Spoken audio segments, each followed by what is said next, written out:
I'm Dylan, 38 years old. I work as a financial analyst for a bank in San Jose. I don't have a girlfriend, nor do I have plans for married life. I'm quite introverted and a workaholic. Instead of finding myself a girlfriend and having sweet dates, I often work late at the company, sometimes even until night. One Wednesday evening, I remember leaving the office at 11 p.m. That day I didn't drive to work. I stood in front of the company to catch a taxi. It's strange because this area usually has many taxis, but today I've been waiting for 20 minutes and still haven't seen any passing by. After a stressful day at work, I'm tired and starting to lose patience. It's almost 11:30 p.m. and a taxi suddenly arrives. I can't wait any longer and jump onto the road to flag down the vehicle. The taxi driver looks at me with panic, probably because of my somewhat crazy actions. The driver looks at me and then looks over to the passenger seat, appearing very panicked and worried. I glance over to the passenger seat, and it turns out this taxi already has a passenger. It's a girl. She's leaning her head against the window, seeming either drunk or quite tired. The taxi driver lowers the window, wearing a black face mask. He looks at me with concern. "Sorry, sir, I already have a passenger," he says.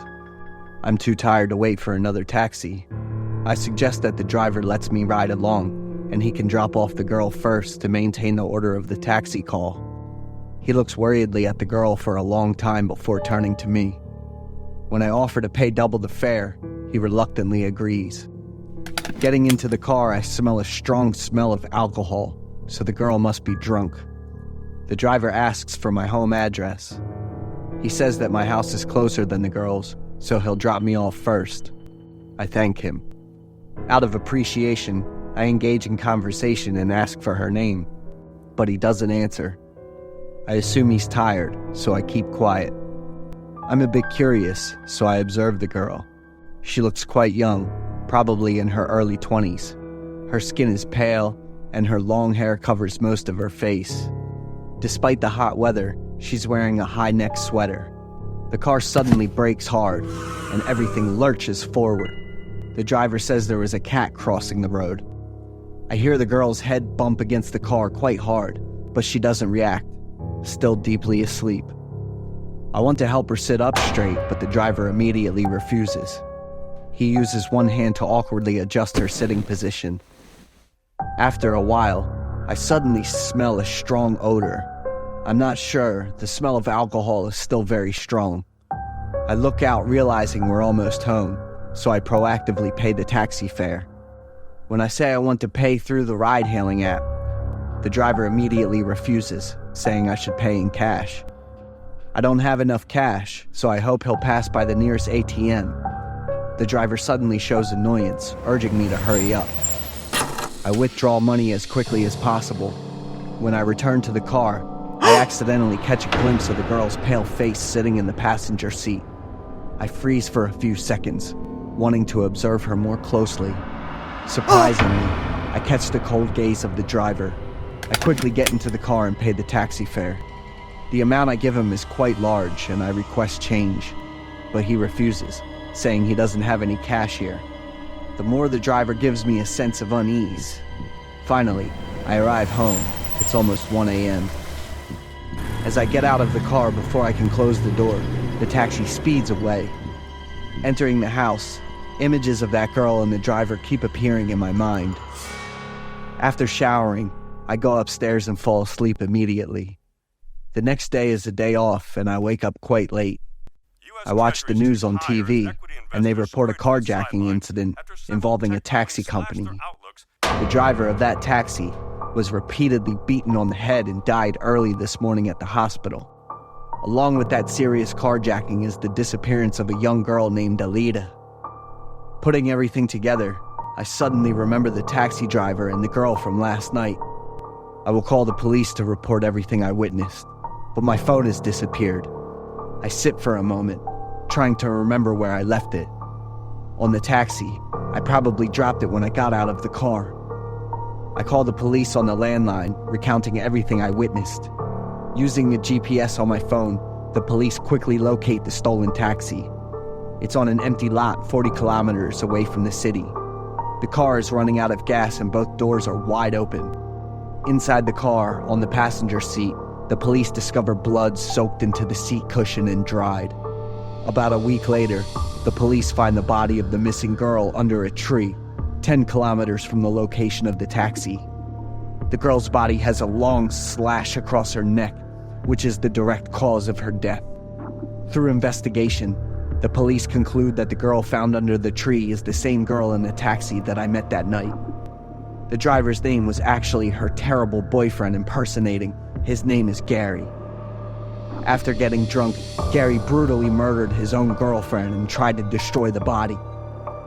All evidence pointed to Gary being guilty, but the next challenge for the police was to find him.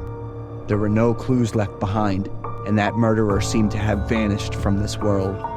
I am still shivered thinking about that night. I sat with the body of a girl with a brutal murderer for 30 minutes in the car.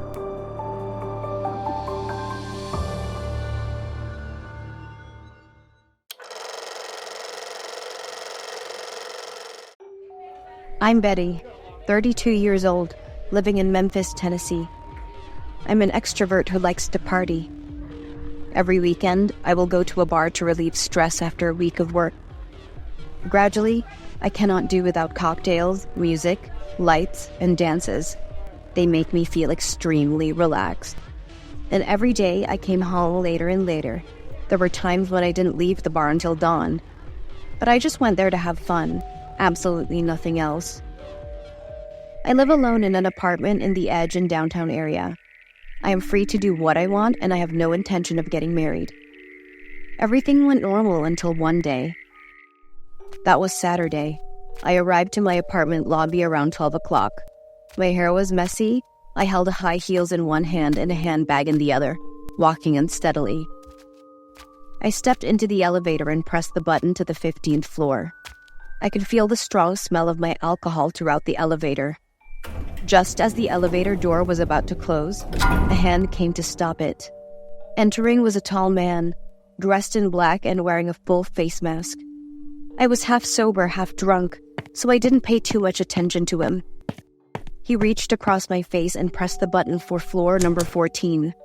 The smell of perfume on him was quite impressive. Silence reigned for a few seconds. The elevator displayed floor number 14. The man stepped out. He turned around and looked straight at me, and at the same time took out a small knife. He spoke in a very low voice. "See you on the 15th floor, sister." Then, a terrifying laugh echoed. It took me a few seconds to realize I was in danger. I quickly dialed the elevator's floor number. I want to call the police, but I can't remember the phone number. Without any preparations, the elevator reached the 15th floor and opened the door. My body stiffened. I knew I was about to encounter something terrible, but I couldn't resist anymore. A few seconds later, everything went quiet. I slowly walked out of the elevator, looked around and saw no one. I quickly ran back to my apartment and locked my door. If it were anyone else, I think they would call the police or building security. But I don't. Part of me is controlled by alcohol. I threw my things onto the floor and ran into the bedroom. I slept and forgot about the danger that was still lurking. The next morning, I woke up and looked at the clock. It was already past 10 a.m. My head hurts, my whole body aches, and the memory of last night is like a broken tape. When I sat up, trying to regain consciousness, I was startled to see a sharp knife placed on the pillow next to me. Holding up the knife for inspection, my heart felt like it was tightening as I read the name engraved onto the blade. Frank. Running out of the bedroom, before my eyes was the chaotic scene of the living room. Underwear was scattered all over the floor, but it was all torn. Returning to the bedroom, I now noticed that the wardrobe had been ransacked and my underwear was gone. Neatly placed inside is a set of red underwear and a piece of paper. "You will look great wearing it." I panicked, crumpled the piece of paper and took the clothes straight to the trash can in the kitchen and threw it in. I tied the trash bag tightly. In the cutlery drawer, a string appeared. I grabbed it and pulled hard. The drawer slowly opened, revealing an old, worn-out doll wearing a white dress, her body tied tightly with a rope. The doll has a pretty smile. but has 2 black tear lines drawn on its face. Trembling, I picked up the doll and saw its dress was stained red in a sensitive position. I was extremely panicked. I took scissors and cut the doll to pieces, trying to put it in a trash bag with the underwear. But its eyes were staring at me. His eyes were innocent but filled with pain and resentment. I quickly ran towards the door. I didn't want these disgusting things to exist in the house. Running to the door, my heart was once again squeezed. The picture I took with my best friend was posted on the door. We hugged each other tightly, cheek to cheek. But my friend's face was pasted over with another man's smile. A person I hate and loathe. Frank. I fell to the floor. My head hurt. I hugged my chest and sobbed. More than 20 years ago, my mother remarried a man named Roger. My stepfather is very kind and warm, but his stepson ruined my childhood. He is Frank, a cruel pervert hiding under the appearance of a handsome and kind man. He bullied me when I was young, leaving me with long scars. When I was a high school student, he began to pay attention and confessed his love to me many times. I tried every way to avoid him and denounce him to my mother, but Frank always has the perfect excuse to cover things up. One time when my mother and stepfather were away, he lured me into the warehouse, tied me up with a rope, and gagged me. He deserves to be damned for what he did to me. That disgusting pervert was sentenced to 15 years in prison. For the past 15 years, I have had a new peaceful life. I seem to have forgotten that haunting face and smile. He's back again. Why did he find my place? Is he planning on ruining my life again? The deep voice, accompanied by a chilling laughter, echoed right next to my ear, pushing me into the depths of utter terror. Nice to see you again, dear sister. I have smelled this perfume somewhere.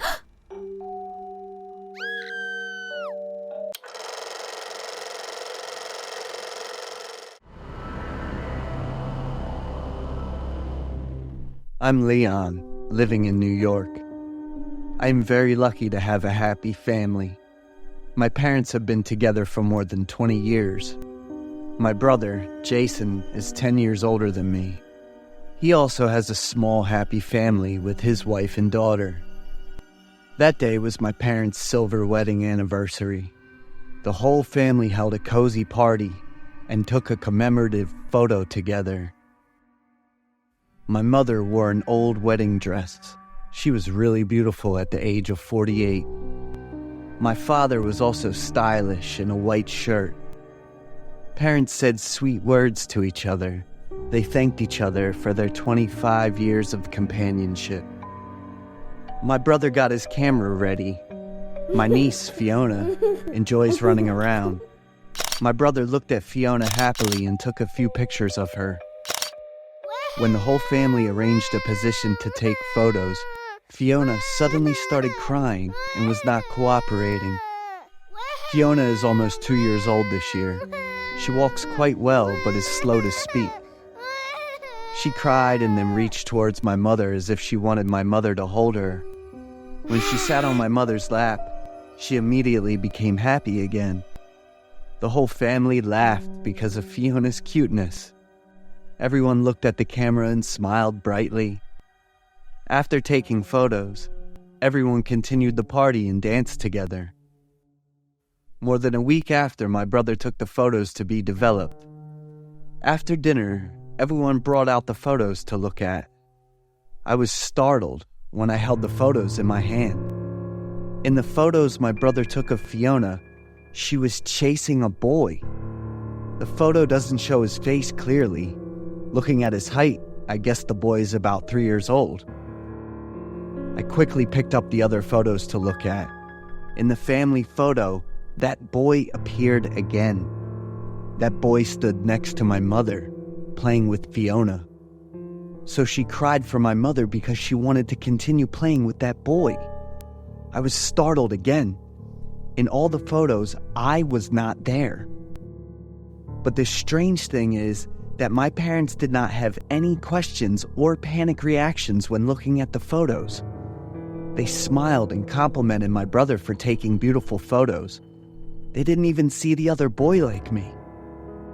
Suddenly, My mother was thoughtful and then burst into tears. "I wish there were more Leon and Marcus in the family photo," my mother said with a choked voice. "Leon and Marcus?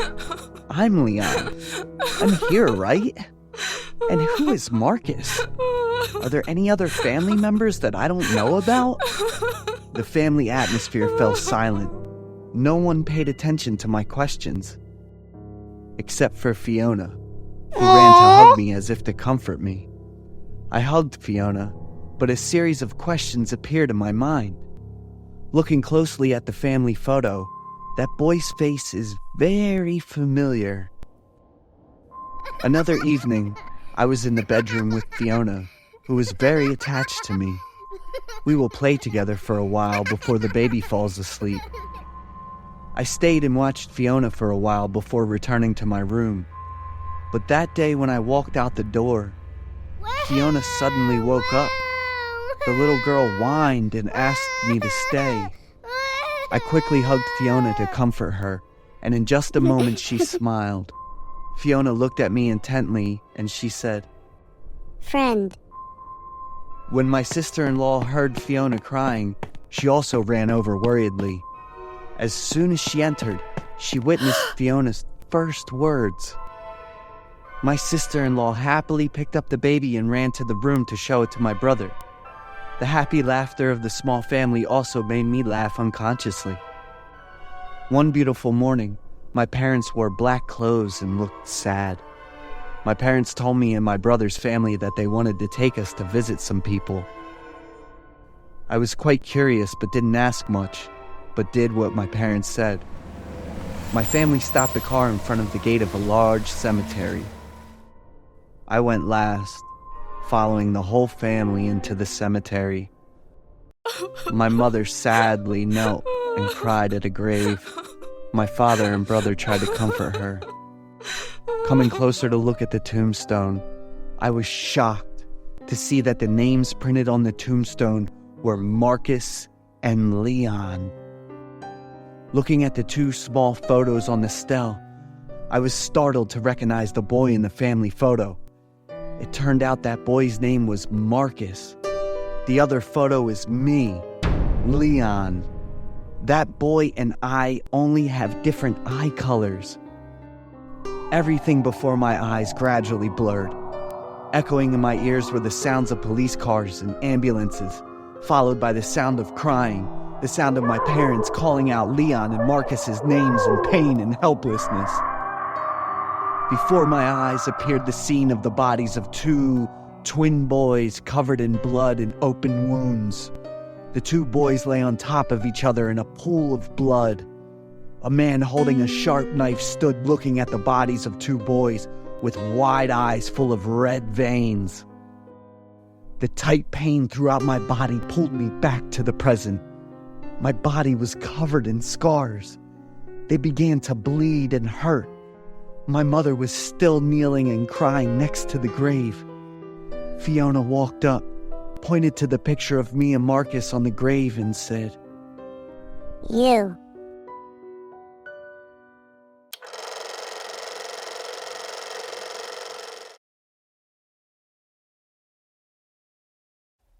I'm Daria, 21 years old, living in Pittsburgh, Pennsylvania. My family is middle class and I have 4 siblings. After graduating from high school, I went to work to help my parents and my siblings. I chose babysitting because it didn't require any degree. After several years of working in my hometown, I came to New York. I wanted to increase my income by working for rich families.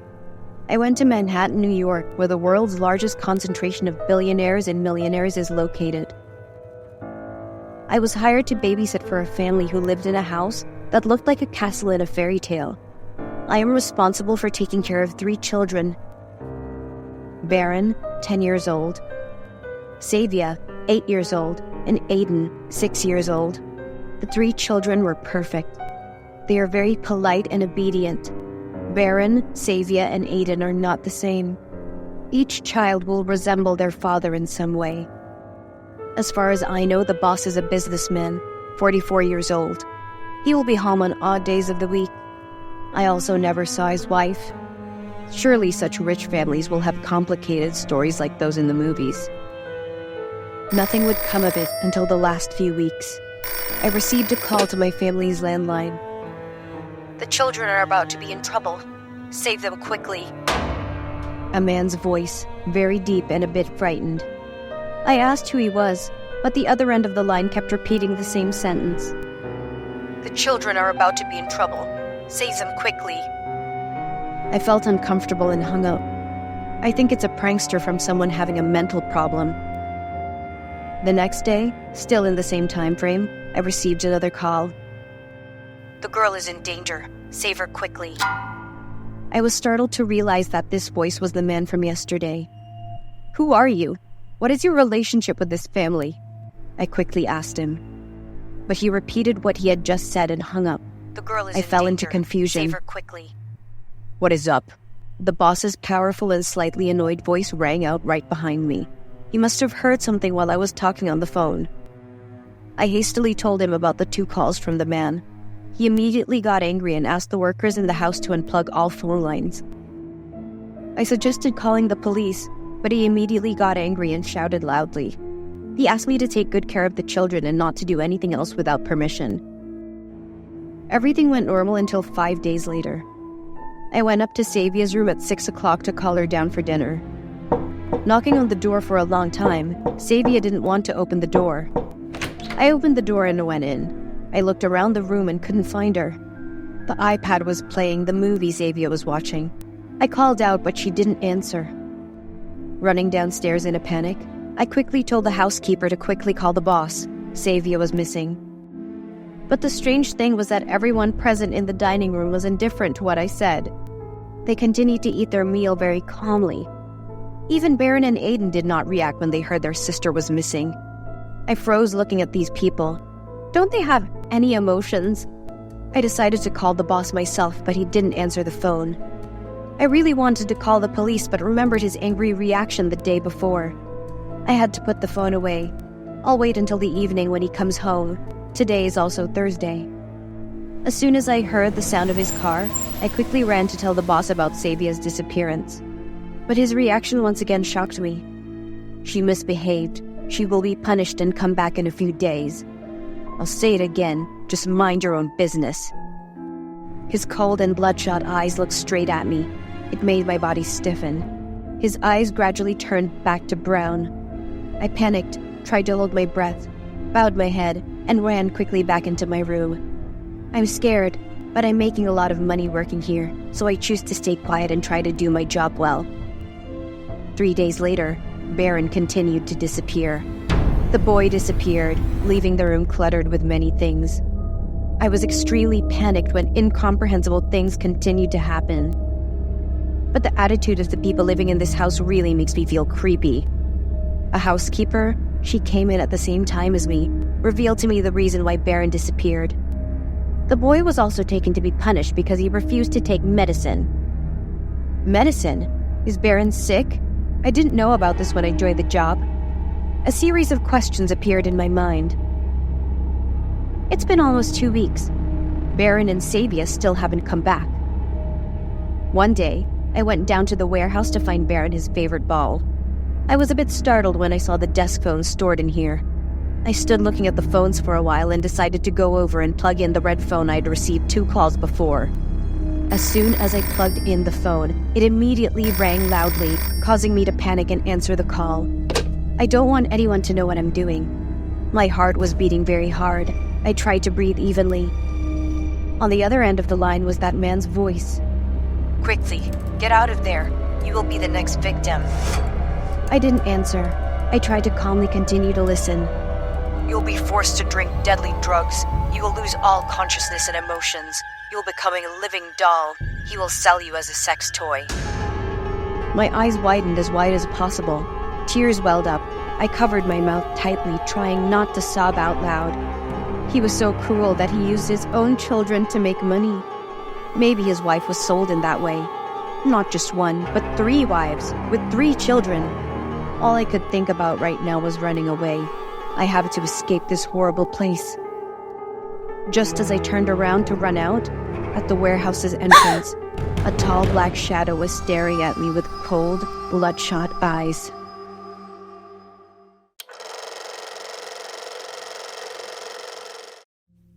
I'm Brenna, 27 years old, living in the beautiful city of Toledo, Ohio.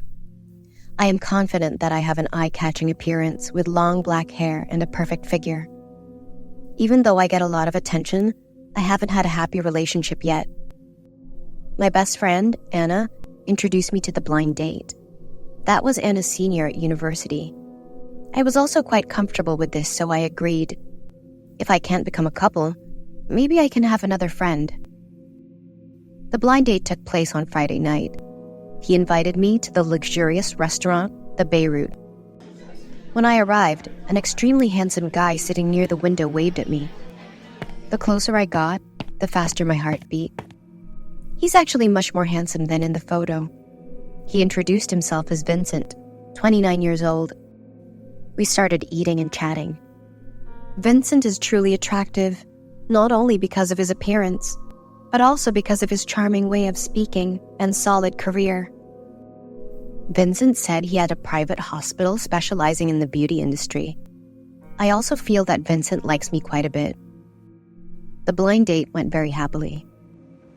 Vincent took me home at 11 o'clock. We exchanged contacts and set up another date. When I got back to my room, I happily picked up my phone and texted Anna about the blind date. But Anna didn't answer. I guess she was asleep. Vincent and I's next few dates were great. I accepted to be his girlfriend after the 5th date. Vincent kept complimenting my hair and hands. He said they were beautiful and made an impression from the first time he saw me. Every appointment, I texted Anna the details, but she didn't reply. I'm not worried or strange, because her job often requires her to travel and disconnect for a few days. I plan to meet Anna to thank her when she returns. One evening, after Vincent and I had finished eating, he gave me a very large and beautiful bouquet of roses. Vincent wanted to invite me to his house and said he'd prepared a surprise gift for me. I agreed without thinking too much. Vincent's house is very large and modern. He led me to a room on the 2nd floor. Vincent told me to wait here for a moment. He would come back with a surprise prepared. I hugged a bouquet of roses, feeling so lucky and happy to have found a very good boyfriend. I looked around and saw that the room was quite simple, with a lovely table and chairs, a wooden cabinet in the left corner. It would be a surprise later. I smelled an antibiotic-like smell, but with the added unpleasantness of an animal carcass. I didn't pay too much attention because those two smells were only fleeting. A few minutes later, I wanted to use the restroom. Going around the observation room, I saw the toilet in the right corner. Going inside, I saw yellow hair on the floor, sink, and bathtub. There weren't many of them, but they were still prominent enough for me to see. The hair is long. I'm sure this is a woman's hair. Maybe, in this house, there are relatives living with him. I plan to ask Vincent after he returns. I stood in front of the bathroom mirror, adjusting my makeup. At the bottom of the mirror, there was a dim red light. I raised my hand to see what it was. Accidentally, I pulled up the mirror. Behind were many medical instruments. I was quite surprised, but remembering Vincent's job as a doctor, I also found the answer.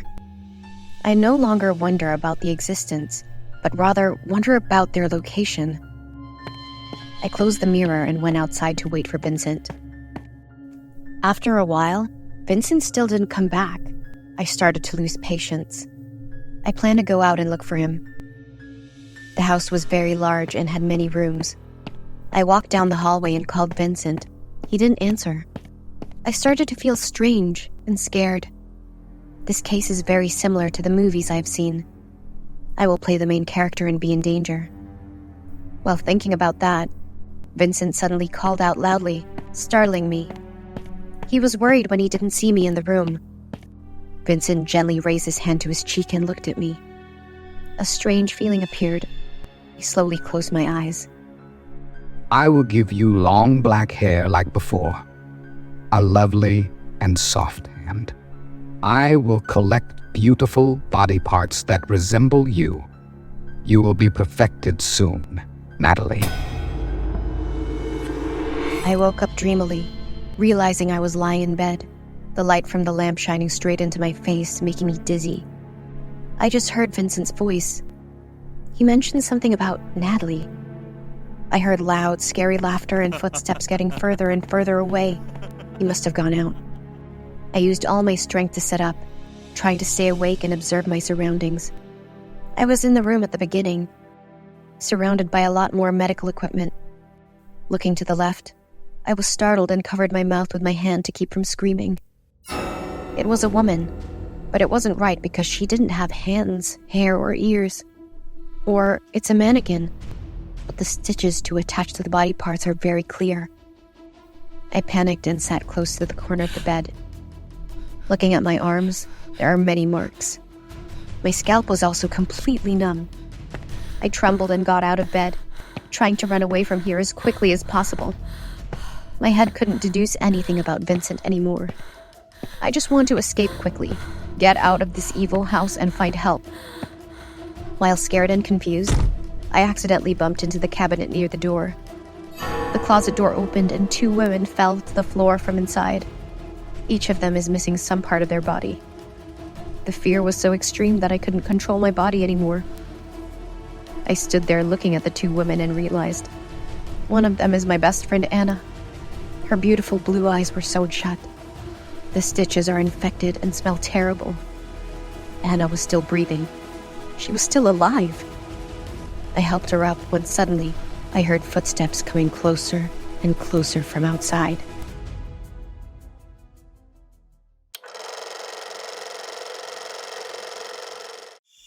I'm Alice, 26 years old, working as a switchboard operator for a hospital in Miami, Florida.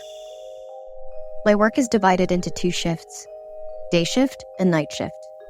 I often sign up to work the night shift because the night shift will have a higher pay. The work is not too difficult, but requires me to apply a lot of knowledge and skills at the same time.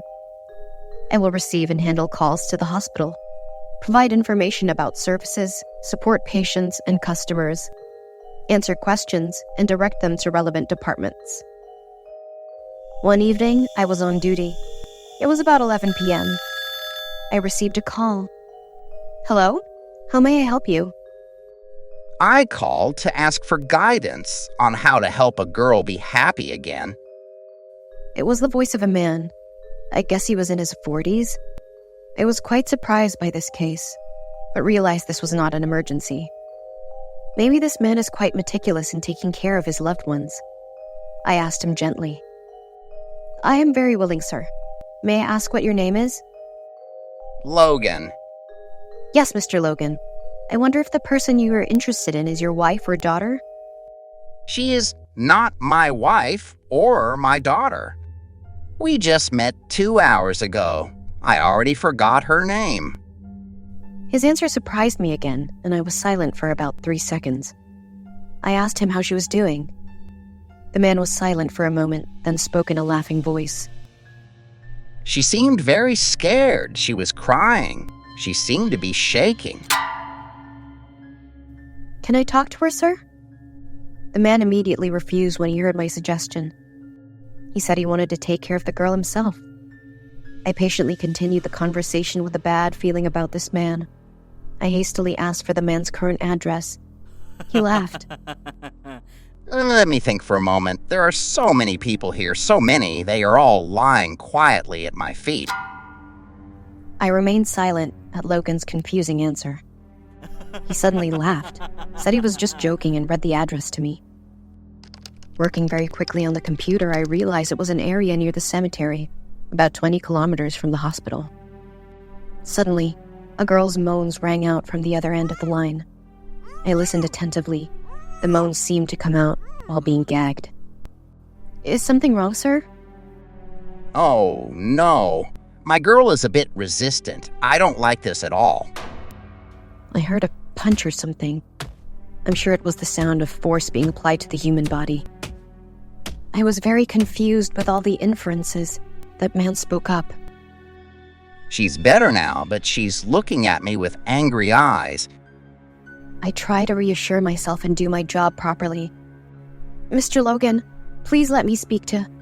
Before I could finish my sentence, A painful sound rang out very clearly. Next was some sticky sound. My heart beat fast. I felt scared and creepy with my own speculations. On the other end of the line, a creepy laugh rang out. She didn't look at me anymore, nor did she protest. She was sleeping on the floor. I didn't answer anymore. My hands worked quickly on the computer. I quickly dispatched the ambulance and police car to the location the man named Logan had provided. After nearly 20 minutes, police cars and ambulances arrived at the location I identified.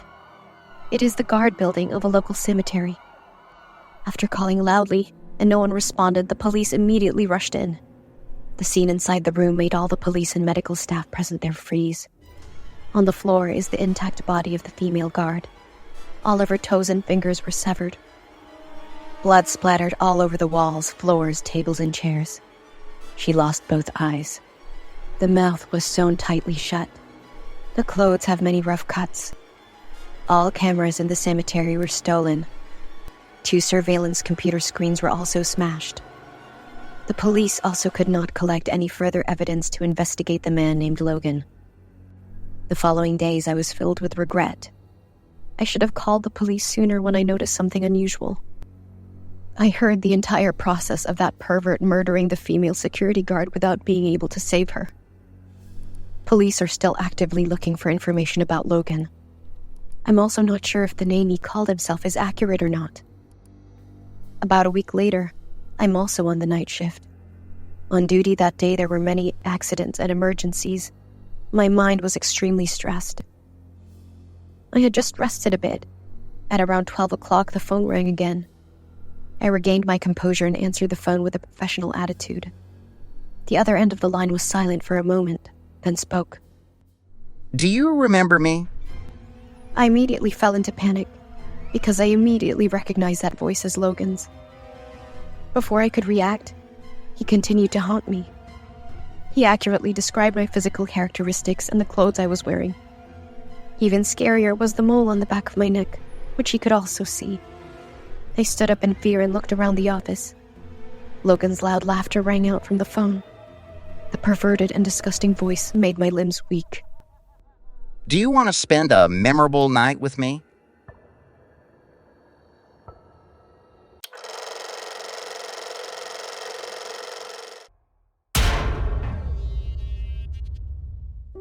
I'm Dante, 46 years old. I live in Houston with my wife and 18-year-old daughter, Selena. 3 months ago, a terrible incident happened that caused us to lose our beloved Selena forever. It was a weekend evening. Around 11 p.m., I drove to pick up Selena from a birthday party.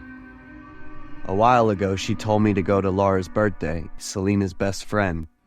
I learned that Laura lives alone. That house was bought by her parents on her 18th birthday. When arriving at Laura's house, silence prevailed. I guess the party is over. I sat in the car and called Selena, but after 3 phone calls, she didn't pick up. I was worried and was about to get out of the car to ring the doorbell when Selena ran out.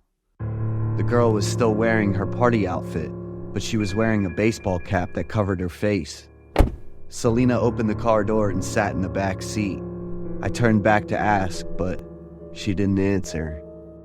I told her to get in the front seat, but Selena just sat with her head down and shook her head. The smell of alcohol was strong throughout the car. I guess she's drunk because she drank too much. I didn't say much more and started driving home. On the way home, I kept glancing through the rearview mirror in the car to see Selena's situation. While passing a Burger King store, Selena suddenly spoke. "Can I have a burger, Dad?" I was a bit surprised.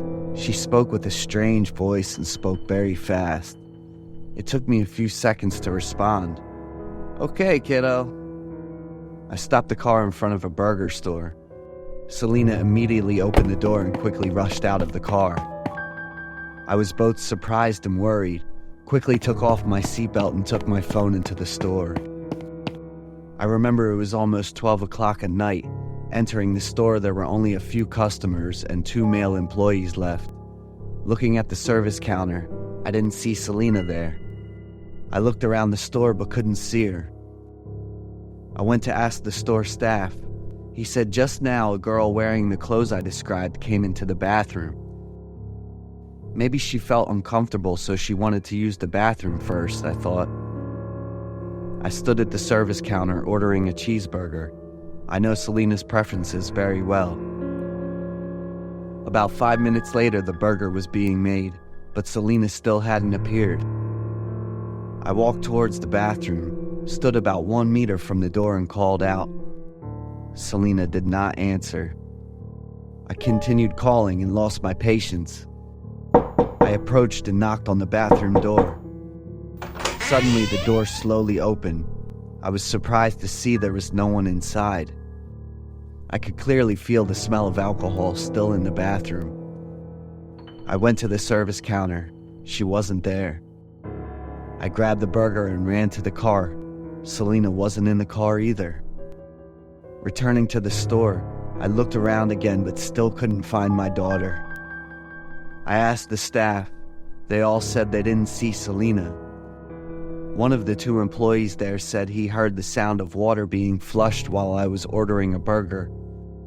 I started to feel worried and really confused. Selena has never had such strange behavior. I told 2 male employees to let me review the images from the surveillance camera, and they happily agreed.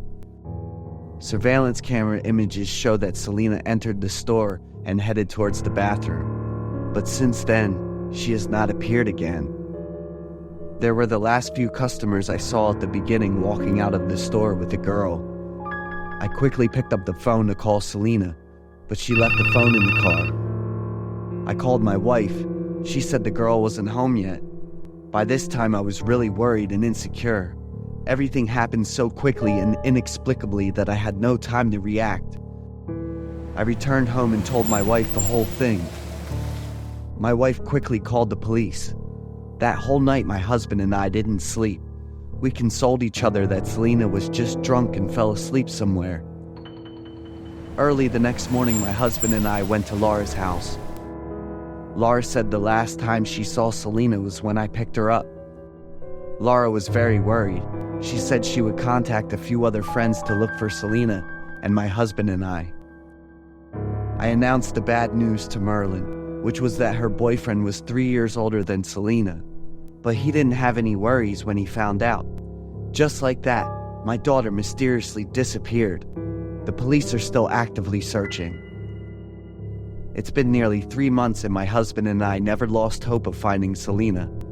I always prayed to God for her safety, but he did not hear my prayers. One morning, the local news channel reported a horrific case. At the young girl's house, they found the body of a man who had been strangled to the point of suffocation. He had bruises all over his body and had many needle punctures. Not only that, the police also discovered the decomposing body of a girl hidden in the attic. The police discovered that the young girl's house contained a lot of drugs and other illegal substances under the bed. My wife and I were dumbfounded. That killer girl was Laura. The man's body was Merlin, my daughter's boyfriend. My wife burst into tears. She looked at me in pain but couldn't say a word. I understood what my wife meant.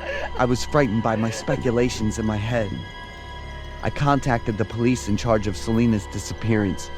After investigation, they determined that the decomposing body of the girl in Laura's house was Selena, my daughter.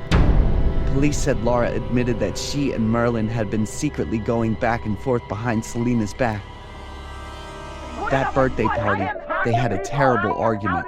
After all the guests left, Laura, Merlin, and Selena remained to resolve the conflict.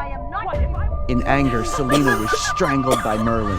Laura witnessed my daughter gradually lose her life, but was very happy.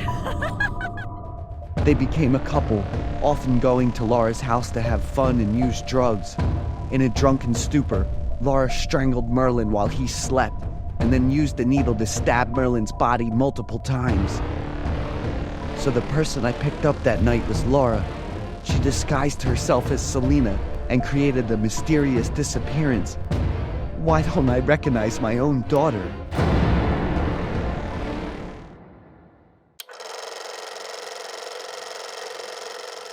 I'm Glenda, 32 years old. I'm a single mother and have a little daughter named Alita, who is 4 years old.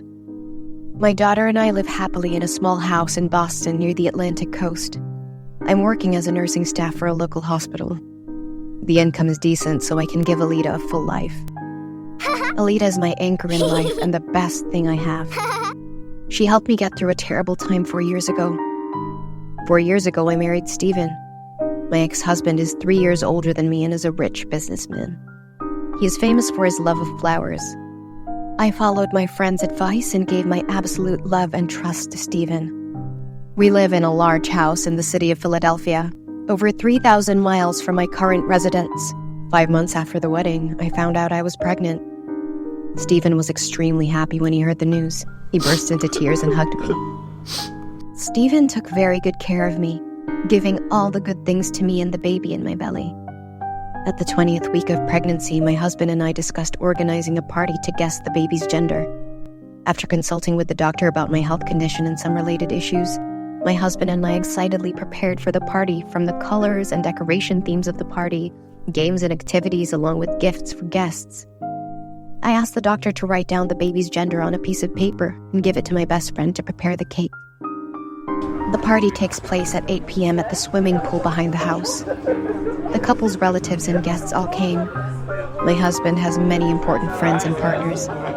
There are people I have never met before, but out of politeness I still greeted them happily. I'm impressed with a girl named Maria. Maria is so beautiful. She said she's also pregnant at 20 weeks. We shared a lot about her pregnancy story, but I couldn't see Maria's belly clearly, probably because the white dress she was wearing was quite loose. A happy atmosphere covered the party. Steven and I held hands and stood at the center. I can feel the baby in my belly is also happy and kicking gently.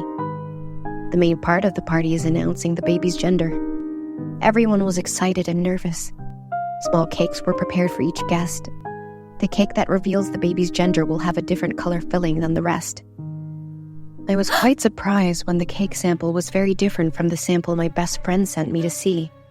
But it's not too important, so I happily ignore it. Everyone raises their head and counts to 3 to simultaneously break the cake in half. I was quite nervous and shaking, so I was a little slower than everyone else. Everyone's cakes and Steven's were all blue. When I broke the cake in my hand, a red liquid shot out, causing me to scream in surprise. Everyone cheered and congratulated. Pink confetti shot up behind my husband and I. My baby's a girl. Steven happily hugged me. But I didn't react because I smelled a very fishy smell. My hands are covered in blood from the cake. From inside the cake, a baby's tiny hand fell out. Everyone was surprised. The atmosphere was quiet. My heart beat very fast. The smell of blood and that horrible image made me dizzy. Suddenly, a loud, crazy laugh caught everyone's attention. From below the guests, the girl Maria just stepped forward, looking at my husband and me with angry eyes. What do you think, Steven? That's your baby. It's also a girl, and it's 20 weeks. She pointed to the infant's hand on the ground. I turned to look at my husband with puzzled eyes. Steven looked at me confused and shouted angrily at Maria. "Shut! Whoever allowed you to be here, go away!" Maria laughed loudly again, looking like she had lost her mind. She opened the bag in her hand and pulled out a child's body the size of a large banana from inside and held it up high. Everyone at the party panicked. I held my stomach, so shocked that I couldn't stand. I fainted. Before my eyes is a scary black shadow. Suddenly there was the sound of children crying. The space before my eyes was spinning. The baby's cry echoed and persisted. The newborn baby's face had wide open eyes, red skin, and a big smile with a dark shadow deep inside. I jumped up in surprise and quickly touched my stomach. Surely my girl's still here with me? I was in the hospital. My mother, sitting next to the bed, burst into tears when she saw me wake up. After leaving the hospital, I understood everything clearly. Maria is Steven's lover. He was with that girl the whole time he loved and married me. Maria and I got pregnant at the same time. When asked to provide and take responsibility for the baby for Maria, Steven beat Maria, even though she was pregnant with his child. Maria had a miscarriage and suffered from severe emotional turmoil. I filed a lawsuit against Stephen in court. He was sentenced to 15 years in prison. I moved to Boston to live, and all the time after that I had nightmares about the newborn until Alita was born. The two of us are living a peaceful and happy life.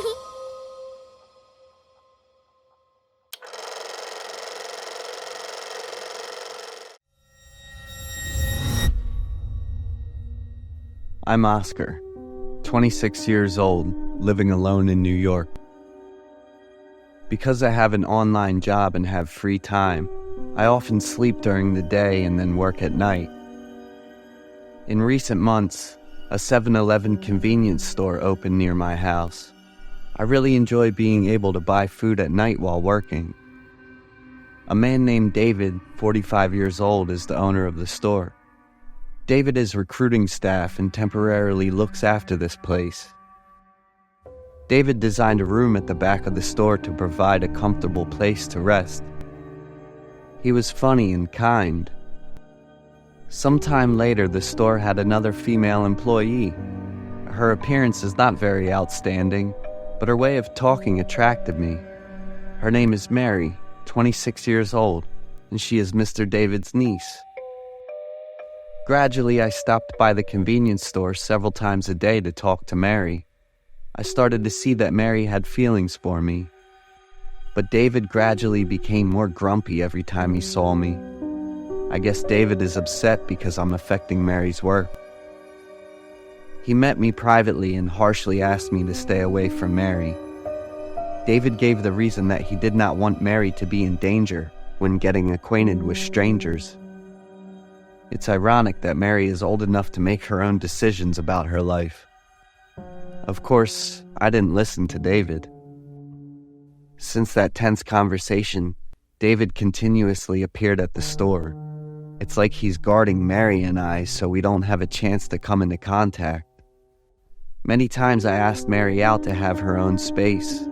She happily accepted, but then always had a reason to refuse.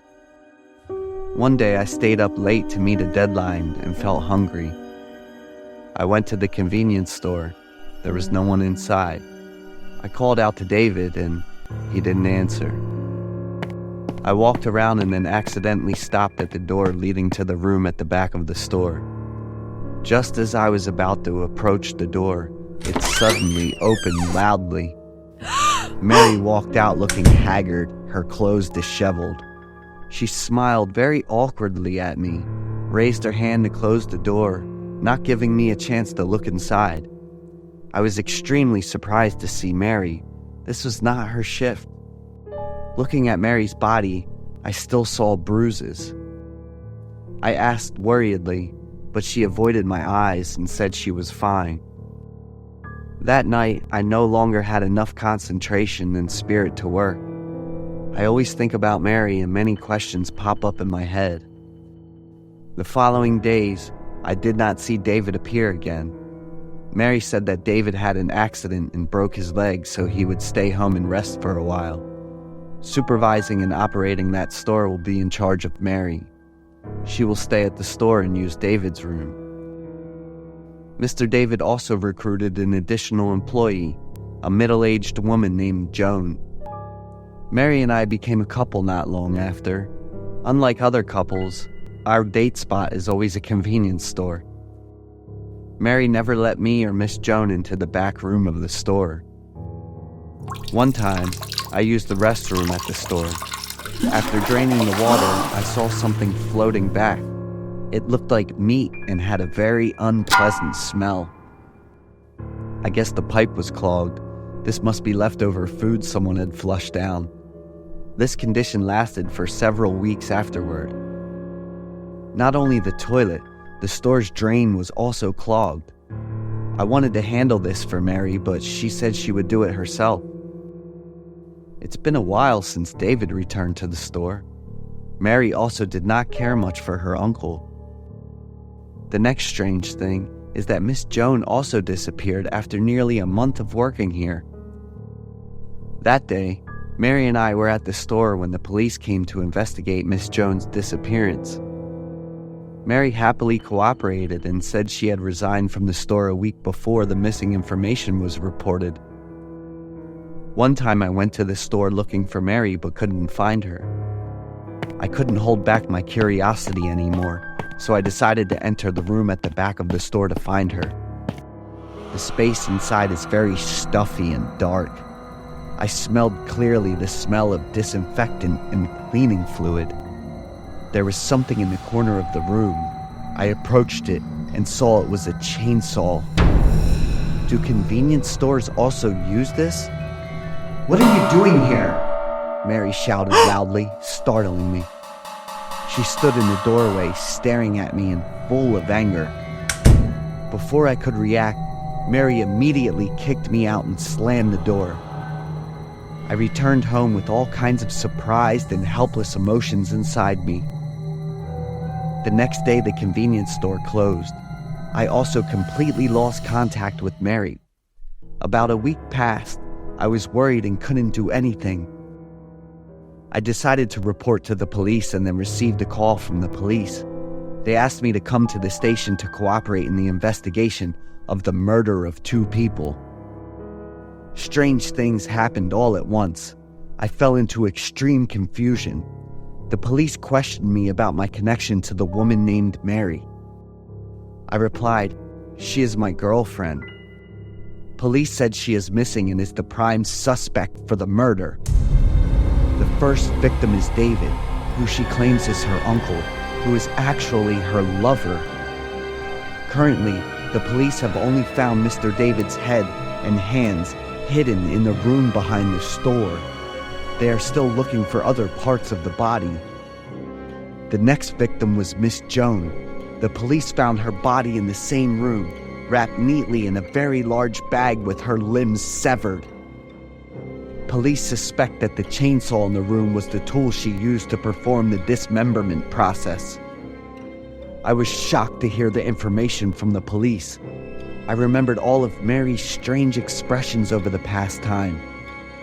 Her carefree appearance that night. Maybe she just did something bad to Mr. David. What I saw in the toilet was most likely his flesh. Miss Jones is also likely to be murdered when she learns the horrifying truth about Mr. David. Police are still actively searching for Mary. I feel scared and disgusted that I have loved the devil all this time.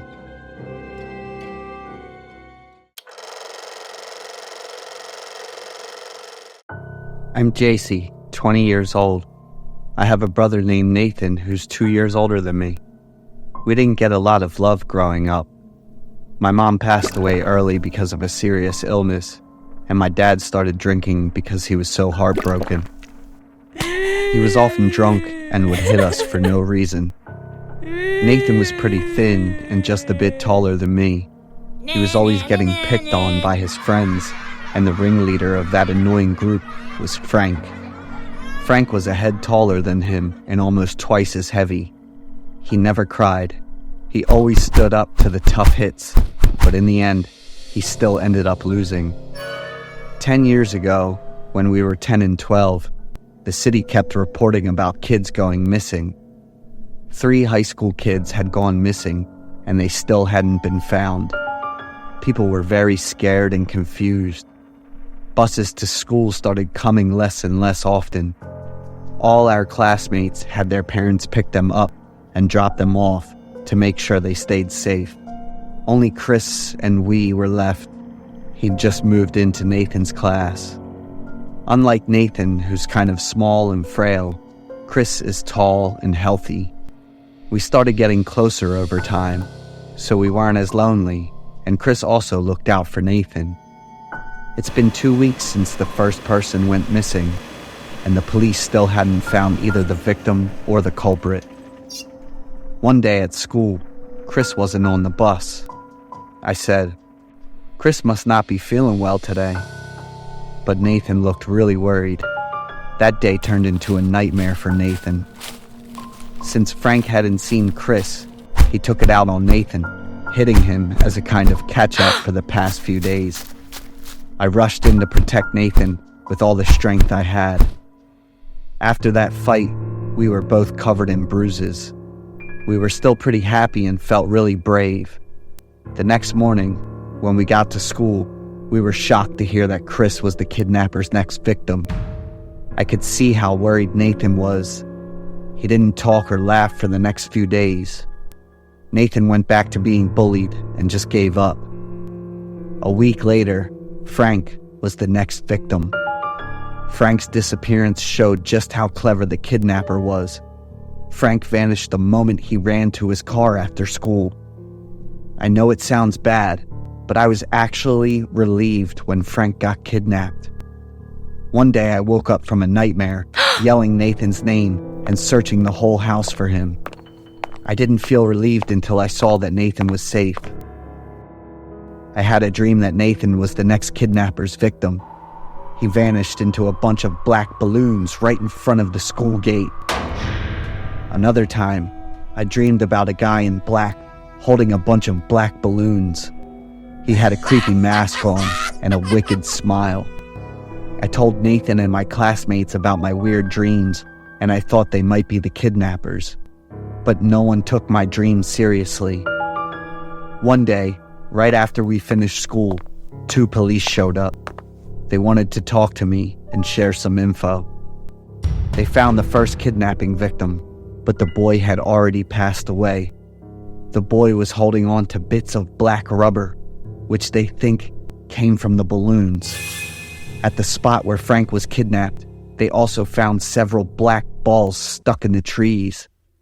The police asked me if I knew anything else about the kidnapping, and I told them it was just random dreams. After the police left, my dad lost it and started hitting me. Nathan did his best to stop. He hugged me tight to keep me safe. After that beating, Nathan ran out of the house. I saw him quickly wipe away his tears.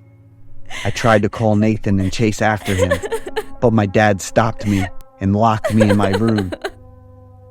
Just like in my dream, Nathan vanished, and there were 13 black balloons hanging by the gate. I cried a lot and was really mad at my dad. I blamed him for not caring about us and wondered why we didn't get any love from him. Later, when I got older, I understood how much my dad loved my mom. I kept calling the police station to check on the status of the investigation into Nathan's whereabouts. By the end of each call, I was getting more and more frustrated. A week later, I went back to school, but I couldn't focus on anything. I was shocked to see a bunch of black balloons pinned up on the board. But within a few seconds, the teacher turned off the projector to end the class. I had a lot of questions running through my mind. Suddenly, I heard the teacher and a few friends laughing. I heard some laughter that seemed a bit familiar, but I quickly forgot about it.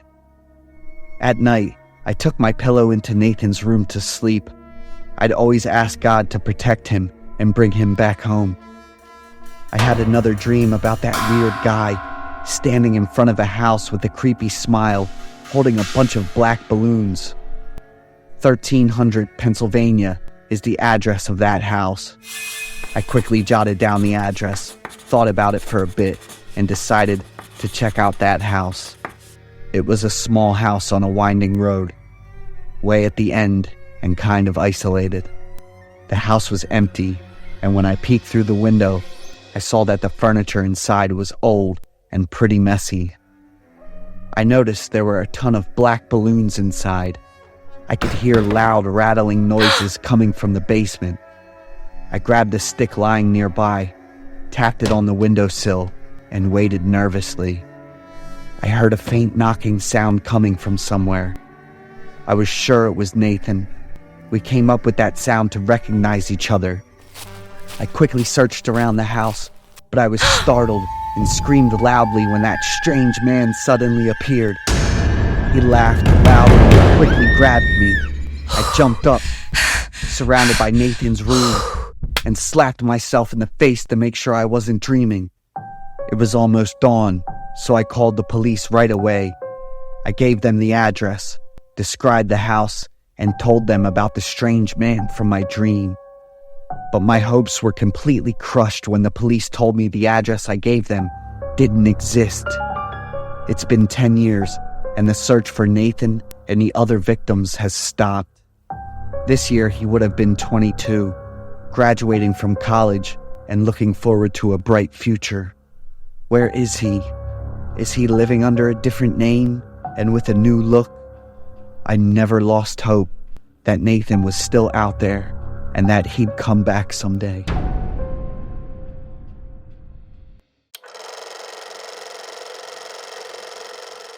I'm Rich, 37 years old. For now, I've managed to gain a life just like my namesake, financially stable and spiritually fulfilling. My childhood wasn't that. My body's full of scars. That's the scars of unhappiness that would never go away. Before my hell, I lived happily in a loving, caring, financially stable family. My friends were often jealous of me, having my mother and father taking care of me very well, adhering to my every needs. My mother took great care of me, while my father was in charge with raising me to be a good person. The most important thing I'd been taught was to be nice with my family, especially with my little brother. But I had no younger brother to speak of. I had never seen him at all. When I was 8 years old, it was when I realized that there was indeed a baby in my mother's belly, and the baby was due to come out soon. One day, when I went home from school, my parents told me that I'm about to be a brother. They were very happy, and so was I. As I touched on my mother's tummy, I immediately knew that it was a brother, because my parents always told me so. Overall, my family hung tough on the delivery, even though my mother constantly lost her appetite. She remained steadfast on her love towards me, even more so than usual.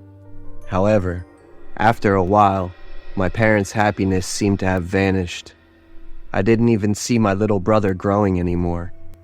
I hugged her tummy, asking about my brother, only to have an angry look back from her. "That's your sister, and she won't come to be." My mom then angrily left me in confusion. At the time, I wasn't able to understand what she meant by it. A year later, my parents once again happily announced the arrival of my brother. My mom hugged me tightly at the news. And in the mood, I promised to always be his protector. My parents took a lot of commemorative pictures from my brother, hanging them all around. My mother spent her few last due days by my side before my brother was born. She made me promise to love, to take good care of my baby brother without conditions. I was ready for it, and counting down the days I'd finally see him. I even practiced myself on the caring for him as well. One day, I saw many medical staff around my home, and my mother was in a lot of pain, where the door to my mother's room was locked. I was worried sick, yet my father reassured me that it's just the baby on the way, and she would only be in a little bit of pain, that's all. And on that same day, 6 o'clock sharp, June 6th, my baby brother was born. I was taken inside to meet him for the first time. He was so tiny and cried very loud. Yet as soon as I touched his reddish skin, he immediately stopped crying. My parents burst into tears full of joy, lovingly gazed at the two of us. My brother's named Dominic, and he grew up healthily, without much issues. Yet as time went by, I could see Dominic's nature clearer. He was very naughty and at times deceptive. Every time caught making a mistake, he'd often not hesitate to cry his way out or lie his way out. Dominic often attacked me, violently and at times very dangerous. Yet I always gave in, as I promised my parents, unconditionally.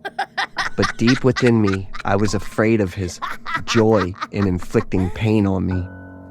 His eyes, it was not of an average toddler. It's more akin to a predator, sharp, cold, and calculating. The more he grew, the harder he was to control, and his deception seemed to grow with it. I had once noticed Dominic devouring a raw beef fillet straight from the fridge. Yet my parents didn't seem to believe me at all. They thought of it as me being jealous. Their perceived negligence even drove me to the point of personal hurt, that I harbored a feeling that I was not their biological child. The more I thought of it, the surer it seemed. I mean, look at it. Everywhere in this home there's only Dominic. Dominic, Dominic. I was nowhere to be seen. Dominic might be the only child in this home if I wasn't there. When I was expressing my frustration to my parents, out of nowhere Dominic appeared. He threw an angry look upon me, the look like he was grinding down on the fillet. I was surprised with my parents' indifference. Why can't they feel it? Or Dominic had also devoured their souls already? My childish thought pulled forth. The days later, my parents' negligence was more and more evident, while Dominic ramped up his violence. That time, I stood my ground and paid the price for it. I was hospitalized due to a shoulder fracture. I was discharged a week later with a lot in my mind, where my mother took me to my room herself. She was much thinner and in a lot of fatigue. When asked about Dominic, my mother didn't say anything. She left me alone there, but I did see tears on her eyes. Due to the after effects of pain medication and exhaustion, I fell asleep. When I came back to my senses, it had already been evening. When I heard the sounds coming from my brother's room, I remembered that I hadn't talked to him yet. I hoped I could talk to him and make peace with one another. The closer I am going to his room, the more nauseous scent of metal and rotten assaulting my nose. It made me shudder thinking about Dominic devouring the raw beef fillet. I pressed open the unlocked doorway, then suddenly froze at what I saw inside. It was something straight out of a horror movie. And I saw it now, right in front of me. Dominic was ravenously devouring my pet dog, Cooper. In the corner of the room was a human arm and some scattering pieces of flesh. Dominic stared at the intruder with his bloodshot eyes, his face smeared with blood, still chewing. He immediately threw Cooper's body to the floor and came charging at me. I yelled aloud, running toward the stairs. I screamed for my parents, telling them to quickly lock their door and call the police. Seeing their son's condition, they quickly followed. I hadn't fully recovered after the hospitalization. Then Dominic bit hard on my arm. The pain was soul-crushing, yet with my father's timely intervention, I made out of there, though not without a scratch. He had torn out a huge chunk of my flesh. The police arrived and had to resort to all extreme measure just to capture Dominic. He was diagnosed with schizophrenia and was held in isolation in the hospital. The human arm in the class was of his fellow classmate. About the other smaller bits, I didn't dare think about them. My parents were devastated hearing about their son. What might happen if I was alone with him that day, I wondered. Now come to think of it, Dominic was born at 6 o'clock on the 6th of June. All 666. Maybe that was a sign? And I often wonder whether my family was better had my parents weren't so heartlessly threw my sister away.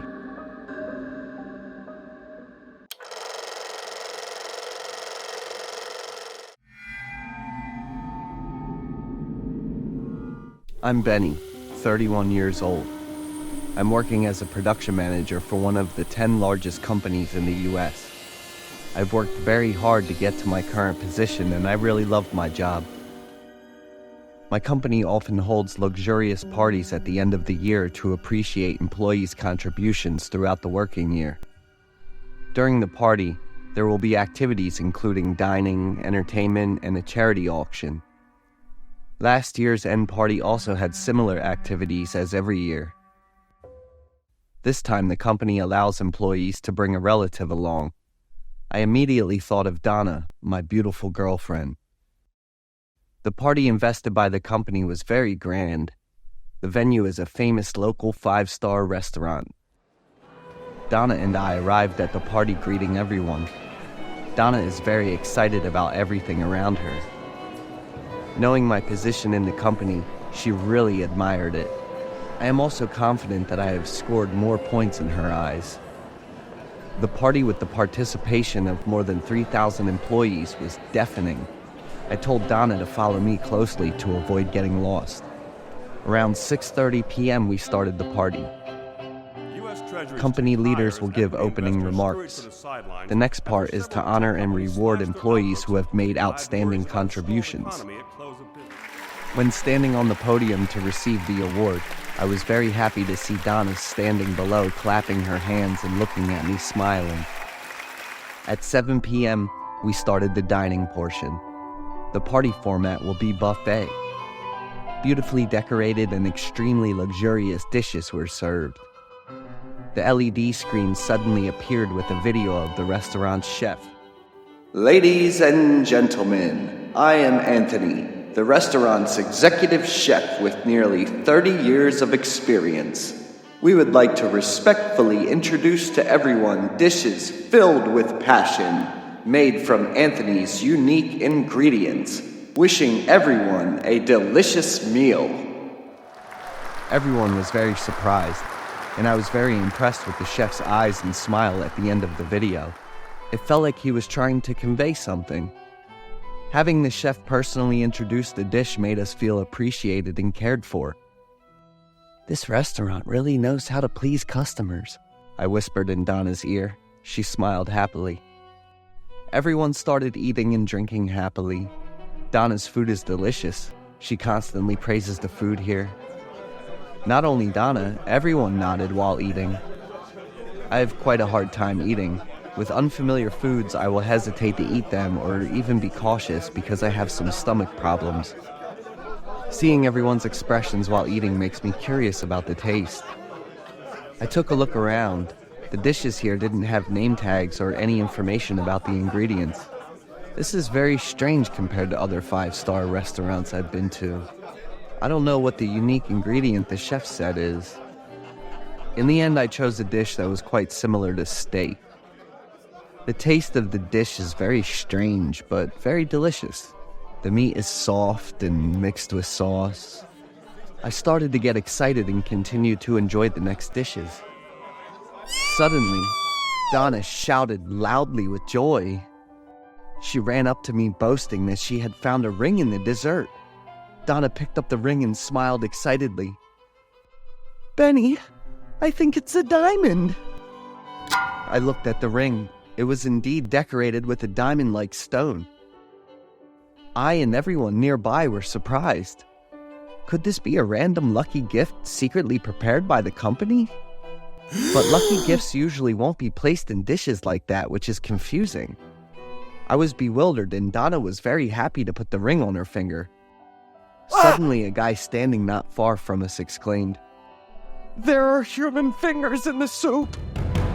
Everyone who could hear those words immediately turned their gaze towards the guy.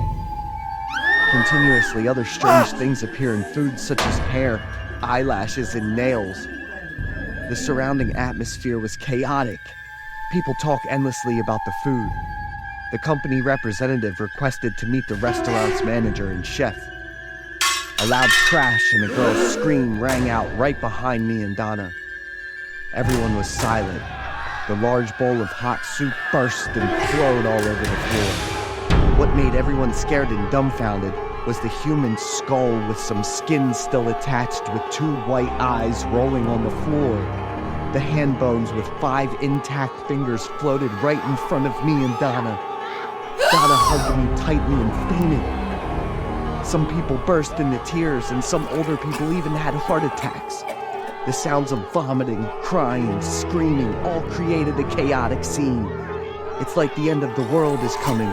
We have to try to escape from that cruelty. We didn't say it, but everyone was aware of what they had just eaten. The haunting incident caused the company huge losses when overnight, up to 30% of employees resigned. The horror party from the restaurant was also reported by the national media, and the company's shares fell to a record level. The restaurant's chef was arrested. He's still very proud of what he did. According to the police investigation, the material he said was unique was taken from his wife, who had lived with him for 20 years. He was diagnosed with severe schizophrenia. Donna was so obsessed that she had to undergo psychological treatment at the hospital. Her family was very angry and asked me to stay away from their daughter. I have lost contact with Donna since then. Currently, I still work at the company. Every event organized by the company is also calculated and has very high requirements so that no more unfortunate events would have occurred.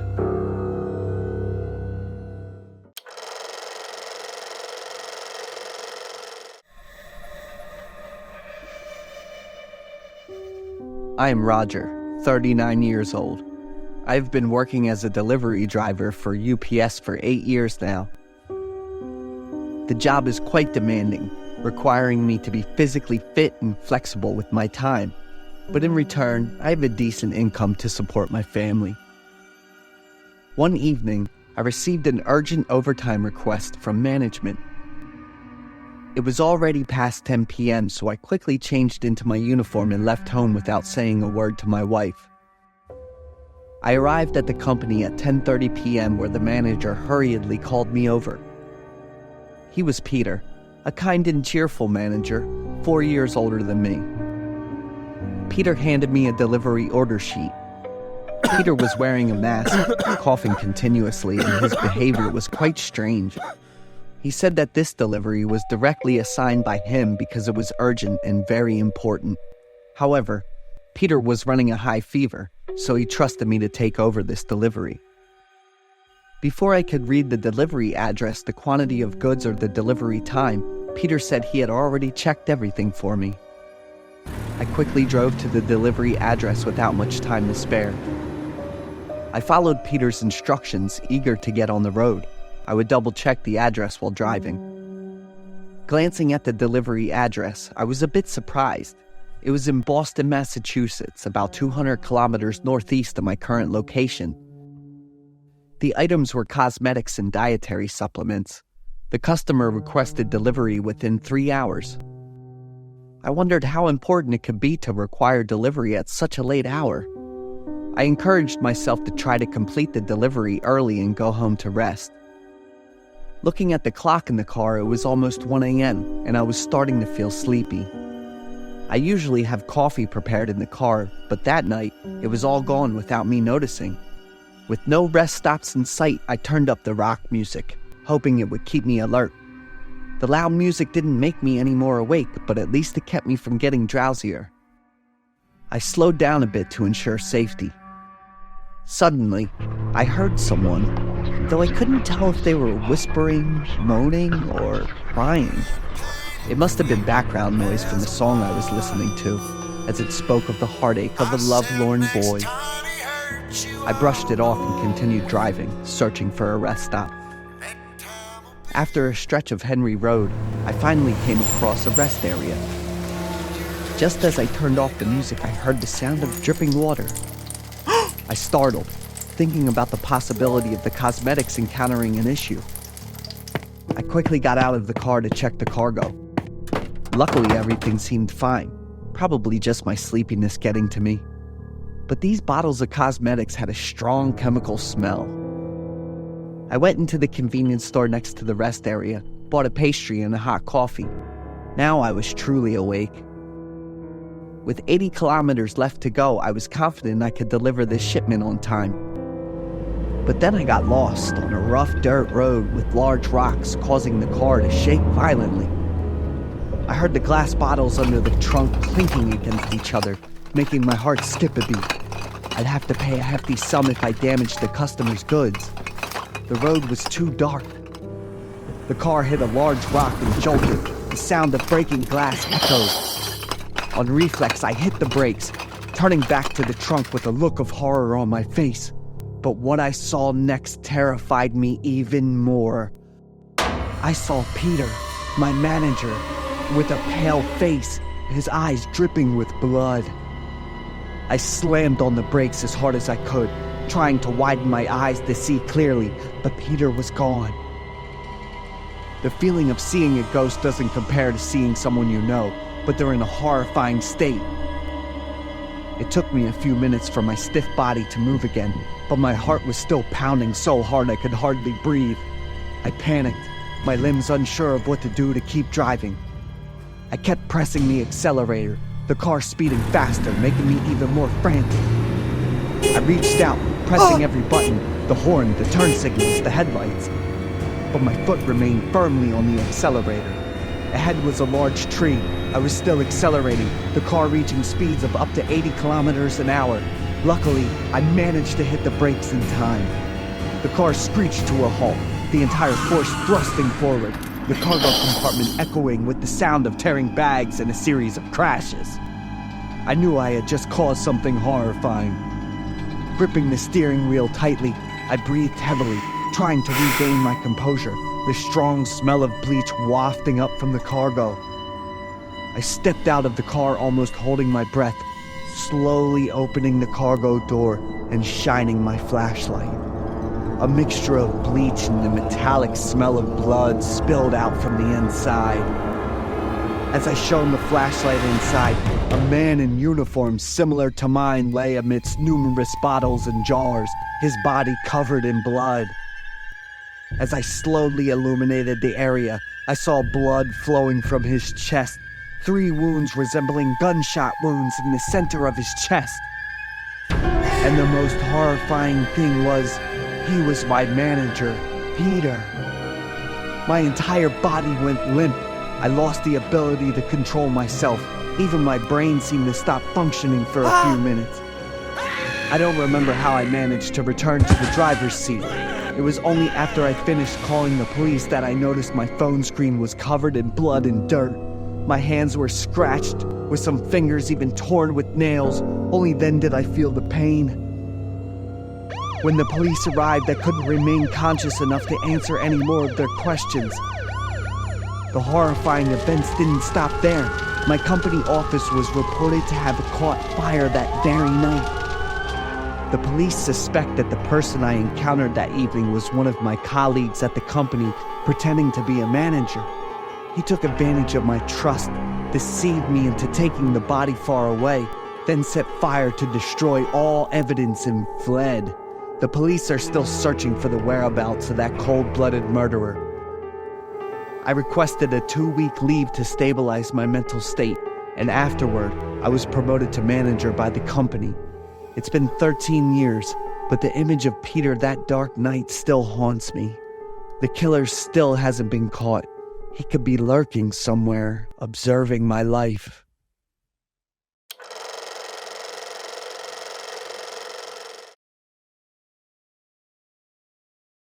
I'm Jason, and these are my 2 hands, without fingers. This is the most painful and terrifying experience I've ever had. 10 years ago, I was a sophomore at the University of California, San Diego. I spent my free time working as a freelance deliverer. The job was risky, but it offered flexible hours and helped me cover my living expenses. Occasionally, I'd receive extra tips, which always made me excited. I'd been doing this job for nearly a year when that fateful night occurred. On that day, I didn't go to work. Instead, I spent time working on a presentation for the end of a course. I forgot to update my account on the order receiving website to not accepting orders. Around 10 p.m., my account received a notification about a delivery order. Before I could read all the details, my phone rang unexpectedly from an unknown number. I answered, and on the other end was a woman who wanted me to deliver the package to the specified address by midnight. She emphasized that it was 12 midnight and instructed me to be punctual. Before I could respond, the call ended abruptly. Right after that, the delivery fee was transferred to my account. Seeing the amount, I couldn't believe my eyes. It was 10 times more than my usual orders. Immediately, I forgot about the importance of my presentation. I rushed from my dorm to the location where the orders were gathered. On the package, there was an address and a phone number, but no recipient name. I started the delivery at 10:30 p.m. It was an old but spacious house tucked away in a narrow alley. Checking my watch, it was 11:57, and I stood at the door, ready and alert, not daring to waste a single second. As the clock struck midnight, I immediately rang the doorbell. But before the bell stopped ringing, the door of the house swung open. From inside, an elderly woman stepped out, looking at me with indifferent eyes. She was tall, but her skin was wrinkled and dark, with high cheekbones and sunken features, and her hair was disheveled, some parts long, some short. I politely greeted her and handed her the package. When I presented the delivery slip and asked her to sign to confirm the receipt of the package, she hesitated. Instead of signing, she stared at my hand for a moment before speaking in a deep, hoarse voice that startled me slightly. "Would you stay for dinner with me?"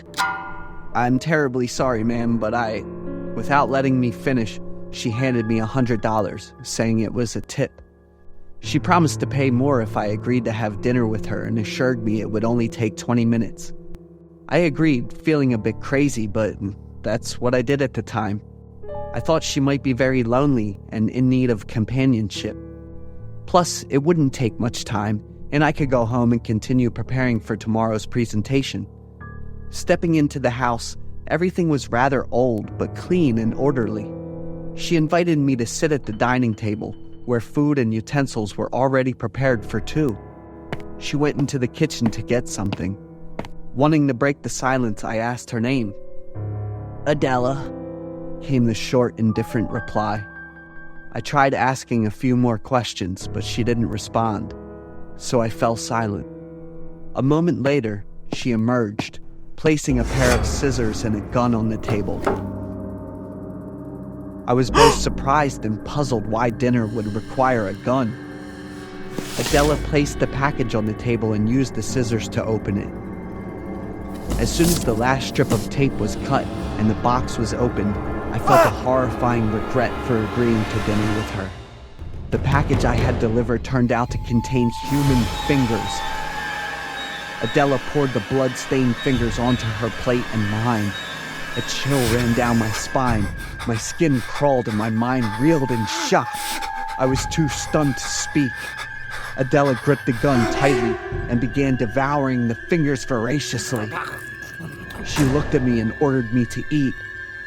Trembling, I lifted the fork and stabbed at a piece of salad near the fingers. I forced a bite of salad into my mouth, suppressing my urge to retch. The metallic stench of blood overwhelmed me, causing my head to spin. I gagged and clamped my mouth shut, sitting in silence as I watched the terrifying woman devour the fingers on the plate. My body was drenched in sweat, shivering uncontrollably, every cell in me trembling. Adela took a tissue to wipe the blood from her mouth just as the table clock unexpectedly chimed loudly. "The 20-minute dinner is over," Adela's terrifying voice echoed. She pulled out $100 and placed it on the table. Adela then initiated another transaction. She said she would pay me $100,000 if I'd let her eat all 10 of my fingers. "These fingers taste too ordinary. Your fingers look tastier," she said. My heart felt like it was being squeezed. This woman was truly insane. I began to feel uneasy, fully aware of everything around me, but I couldn't control my body anymore. I sat there witnessing the whole process of that insane woman eating my fingers, one by one, without resistance, pain, or screams. I woke up in the hospital with both hands bandaged. I still couldn't control my body. The doctor informed me that all 10 fingertips had been severed. Blood tests revealed I was poisoned with a toxin that rendered my body in a paralyzed state beyond control. A passerby found me in a dire condition by the roadside and brought me to the hospital. As for Adela, she was found dead in that house, choked on bone fragments lodged in her throat. She was infected with a virus that affected her brain and nervous system due to cannibalism. I abandoned my studies and lost a bright future ahead of me. If only I hadn't been consumed by greed and curiosity. I wish I could forget the horrifying images of that night forever.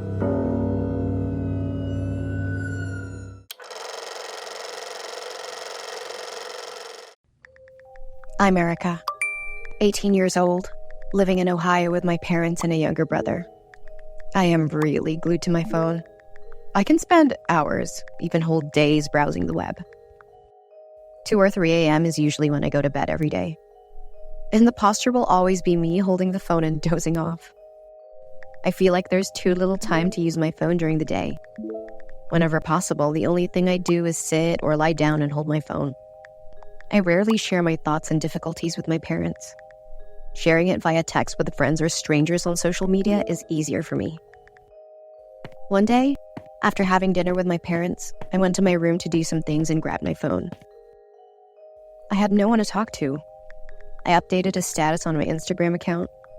I'm really bored and want someone to talk to. At exactly 3 a.m., when I was about to go to sleep, I received a message from an unknown Instagram account.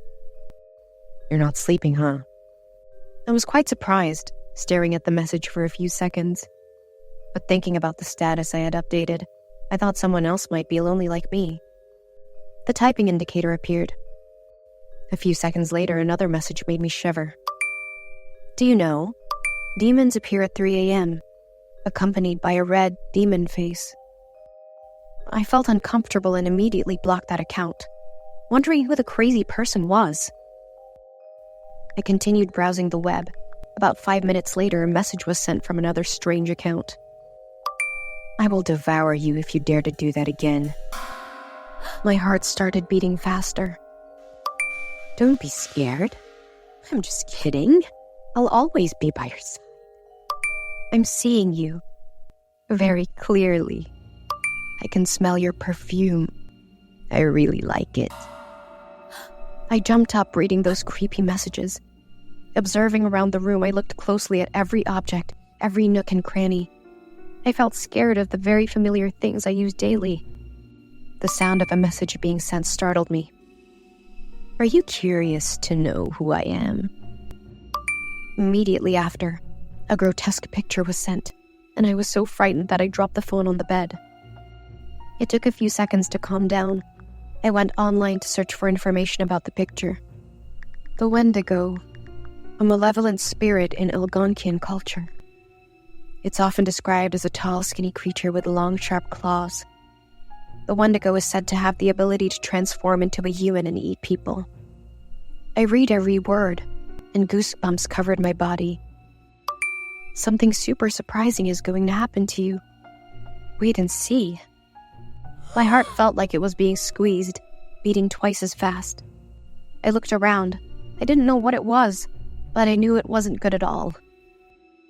The sound of a message echoed. I hastily picked up the phone. It was a picture in which Thomas, my boyfriend, was dead hanging. I screamed as loudly as I could, trying to release all the fear within me. "Surprised, aren't you?" I quickly jumped out of bed and rushed towards the door of the room, desperate to call out loudly for my parents' help. Just as my hand reached for the doorknob, the sound of a message echoed again. "I'm behind the door waiting for you.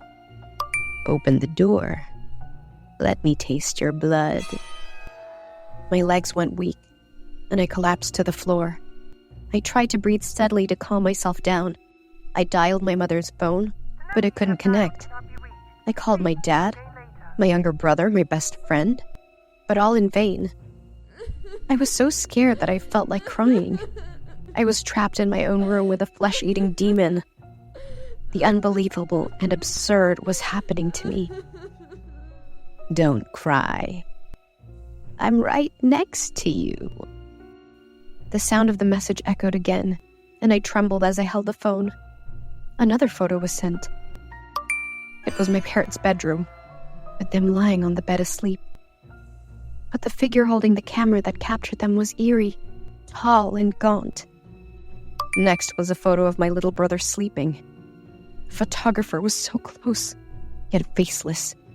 In the corner of the image, sharp claws were visible. It felt like I was going mad. I was being tormented and controlled by that demon. Panic, fear, helplessness, everything compressed in my chest as if it were about to explode. The next photo was sent, and it was me, precisely at this moment. I was screaming in agony and despair. Looking around the room, I wanted to find that demon. I shouted angrily and challenged. I wouldn't let that demon control me anymore. A horrifying laughter echoed, and the room was still empty except for me. I searched the room, destroying everything within reach, peering into the smallest corners. Finally, I looked under the bed. There it was, holding the phone with a sinister smile on the face identical to mine, mouth full of sharp teeth. I am right next to you. We are one and together. We are residing within one.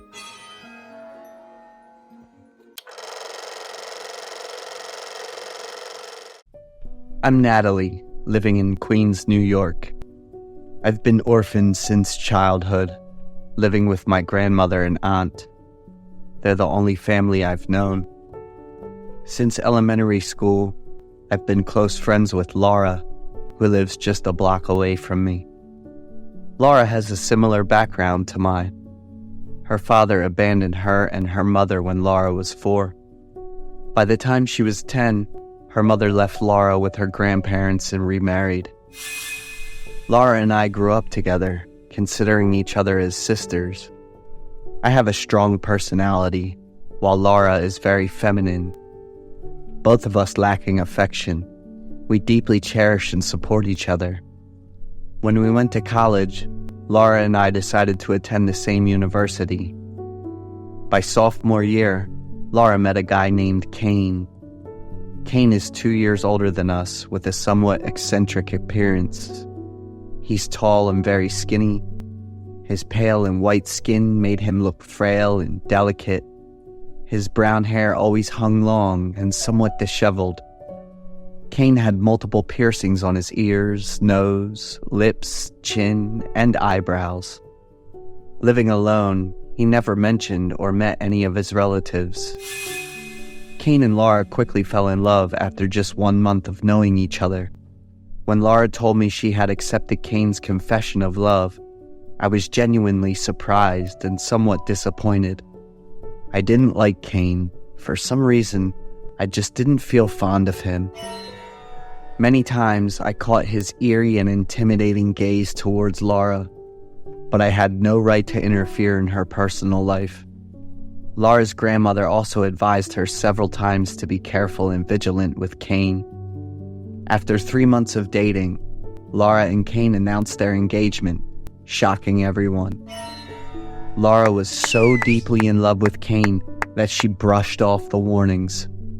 They moved to the house Kane had rented previously in the neighboring town after getting married.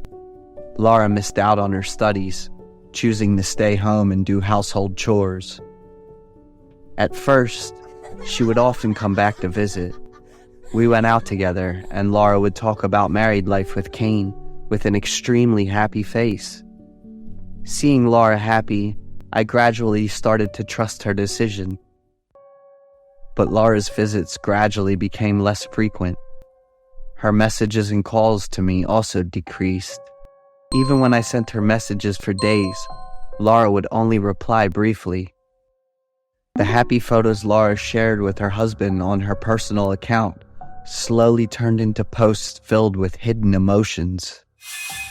Once when I visited Laura, she looked visibly thinner. She led me into the house and I greeted Kane cheerfully. He responded with an extremely cold tone, not even looking at me. Kane looked at Laura with a threatening gaze. He said he had to go out for something and would be back in the afternoon. As soon as Kane left, Laura burst into tears when I asked how she was doing. She cried a lot for a long time. I hugged Laura, trying to comfort her. Although Laura didn't share anything, I knew she wasn't happy. In the following weeks, Laura kept posting images of herself on her social media. In these photos, Laura's facial features appeared familiar yet strangely different. Her eyes seemed soulless, gazing into an undefined space. What stood out was that all the photos had the same expression, no longer radiating the bright and innocent smile as before. Through these images, I noticed Laura become increasingly unfamiliar. I also noticed that the tattoo on her neck had disappeared. I wondered if that was really Laura. One evening, around 11 o'clock, I received a phone call. "Natalie, I'm scared. I just had a dream about Laura.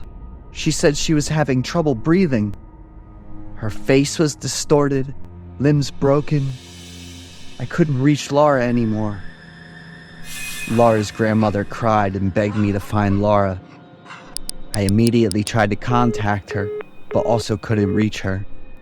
With a sense that something terrible had happened, I immediately reported to the local police in the town where Laura and Kane lived.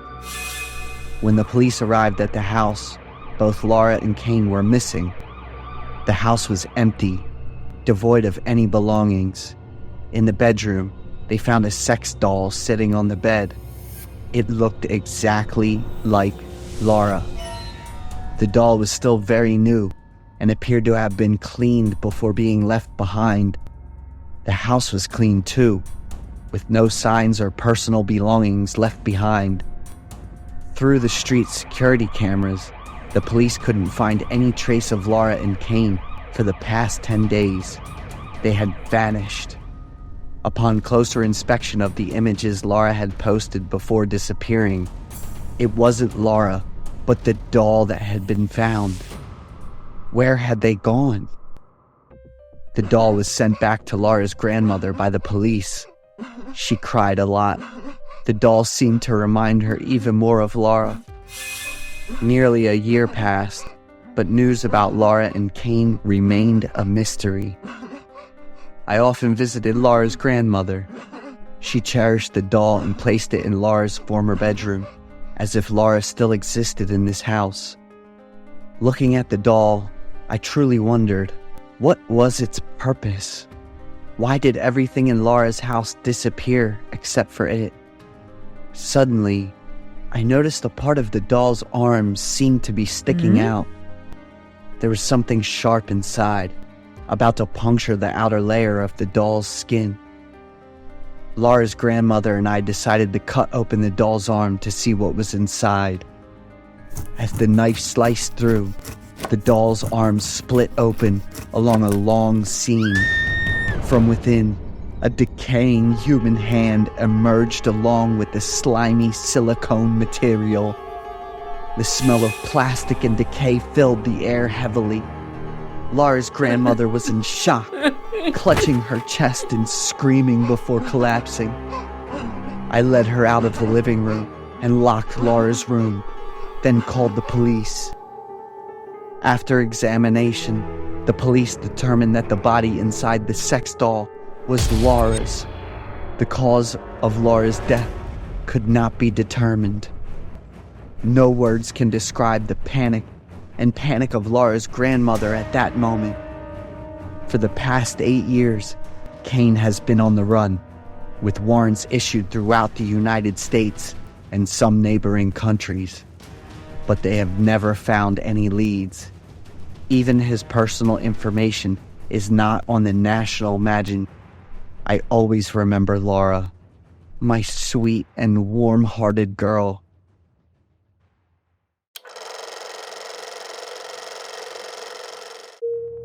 I'm Lonnie, 18 years old, the only daughter in the family. My family lives in the town of Atherton, California. The name Lonnie that I have also reflects the love that everyone has for me. Since I was little, I have always been described as a healthy, beautiful, and nice girl. Perhaps many people would think that I am so beautiful partly inherited from my parents. But no, my parents look very different. My father is much older than his age. I don't have any resemblance to my father. My mother has pale, sallow skin, a thin and lifeless body. The lines on my mother's face are very beautiful, but they are not well taken care of. I often see my mother sitting alone with a pale and tired face. I would run to hug her and ask if she was okay. Mom would always smile kindly, hug me tightly, and cry for a long time. I was educated by my parents, and especially my grandmother, to be a good girl and not putting my nose into other people's affairs. So I grew up in a cocoon of love and affection. I was carefree and obedient to adults. Even in situations I didn't like, I wouldn't resist or argue. Speaking of my grandmother, her name is Ira. My grandmother is very young and beautiful. Completely different from my mother. My grandmother has fair, smooth skin, a firm and attractive figure, even though she's almost 60 years old. I know my grandmother is a single mother. She has only one child, my father. I have never seen her mention any other relatives, and I also don't know anyone other than my father, mother, and grandmother. My grandmother's house is about a 30-minute drive from my house. My parents would take me to stay with her every weekend. My grandmother is very gentle. She teaches me to always love and take care of myself. Do not let any dirty marks appear on your skin because you will look very ugly. Your hair must always be fragrant and smooth. The clothes you wear must be the most beautiful and expensive. Do not eat food which origins are unknown. You must eat food prepared by your mother's own hands or prepared by me. Those are the things my grandmother always teaches me since I was little. Every weekend, staying with my grandmother made me very happy because I felt loved very much. One weekend, my parents took me to visit her. When she saw the small scratches on my nails, my grandmother got angry with my parents. On such occasions, I always saw my mother's face full of fear and panic. My mother dared not speak up. There's another strange thing. Every time my parents took me to visit my grandmother, my mother and grandmother would go into a separate room to talk. Dad and I would wait outside. I would look towards the door of my grandmother's room. It would be a long time before they came out. I would run to hug my mother again, every time I saw the fatigue and discomfort on her face. On my mother's hand, every time they came out of my grandmother's room, there would always be a plaster. My mother would try to shield it with her hand, but I always saw it. In the summer of the year I finished middle school, my grandmother said my parents should let me stay with her for a long time. During the days at my grandmother's house, I got to know a neighbor boy my age named Mike. Mike is kind and funny. We quickly became friends. One day, while playing with Mike, I accidentally slipped and fell. Mike quickly helped me up. Blood was flowing from my hand. I was worried that I would be scolded more than worrying about the wound. My grandmother suddenly appeared with a terrifying, angry face. She grabbed my hand, looked at the bleeding wound, took a deep breath. I thought she was trying to calm down. Mike, seeing my grandmother's angry face, stood frozen in fear. Both Mike and I seemed unable to breathe, staring intently at my grandmother. My grandmother held my hand, slowly led me closer to Mike. Then, my grandmother looked at me, looked at the wound on my hand, then turned to look at Mike. Very quickly, strongly, and decisively, my grandmother slapped Mike hard. She shouted loudly, demanding that Mike stay away from me forever. I looked at Mike, feeling guilty for my friend, but I didn't dare to speak up for him. I just bowed my head and remained silent, because I was very scared. My grandmother took me home. I always had to prepare mentally for her punishment. But grandmother gently sat down beside me, lifted my injured arm to observe. Then, my grandmother kissed the wound. I looked at her in surprise. My blood was smeared all over my grandmother's mouth. She looked at me, smiling kindly as usual, but mysteriously and frighteningly. She said she would help me bandage the wound and then lick the blood on her mouth, an expression of satisfaction. I was very scared. My emotions were chaotic. I sat there motionless, afraid to speak up, just silent. The terrifying strictness and surveillance of my grandmother as I approached the age of 18, it made me suffocate. I began to notice my mother's aging more and more clearly and quickly, while my grandmother's beauty seemed to last forever. I was old enough to understand and wanted to find out about everything. My grandmother always remained silent in the face of my questions. One evening, when my family was having dinner with my grandmother, my mother suddenly collapsed on the dining table and fainted. I worriedly tried to wake my mother up while my father called for an ambulance. I felt chilled by the indifferent gaze and the faint smile on my grandmother's lips. My mother was diagnosed with severe anemia and passed away after being hospitalized for a day. I was completely devastated. I lost one of my 3 closest relatives too suddenly. My mother's funeral was as cold and fleeting as the way my mother left me. I had to take nearly a month off from school because my mental state was unstable. One day, I came home from school. Passing by my parents' room, I suddenly heard my grandmother's voice. I gently approached to listen. She's almost 18. Quickly find another replacement and nurture her well. Our bodies only suit the cleanest and purest things. I looked through the crack in the door, horrified to see an old, ugly woman with red glowing eyes drinking a bowl of blood. Blood dripping down her chin and neck. That elderly face gradually rejuvenated. Her eyes returned to normal. It was my grandmother. The drops of blood fell to the floor, being licked clean by my father, who knelt down. The satisfaction on their faces, along with the maniacal laughter, completely destroyed me.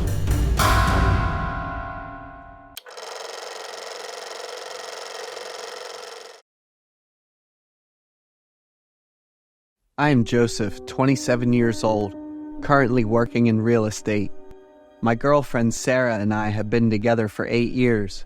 She is 2 years younger than me. Although we haven't made plans to get married, we've been living together for 2 years now. We reside in a comfortable house I bought in Austin, Texas.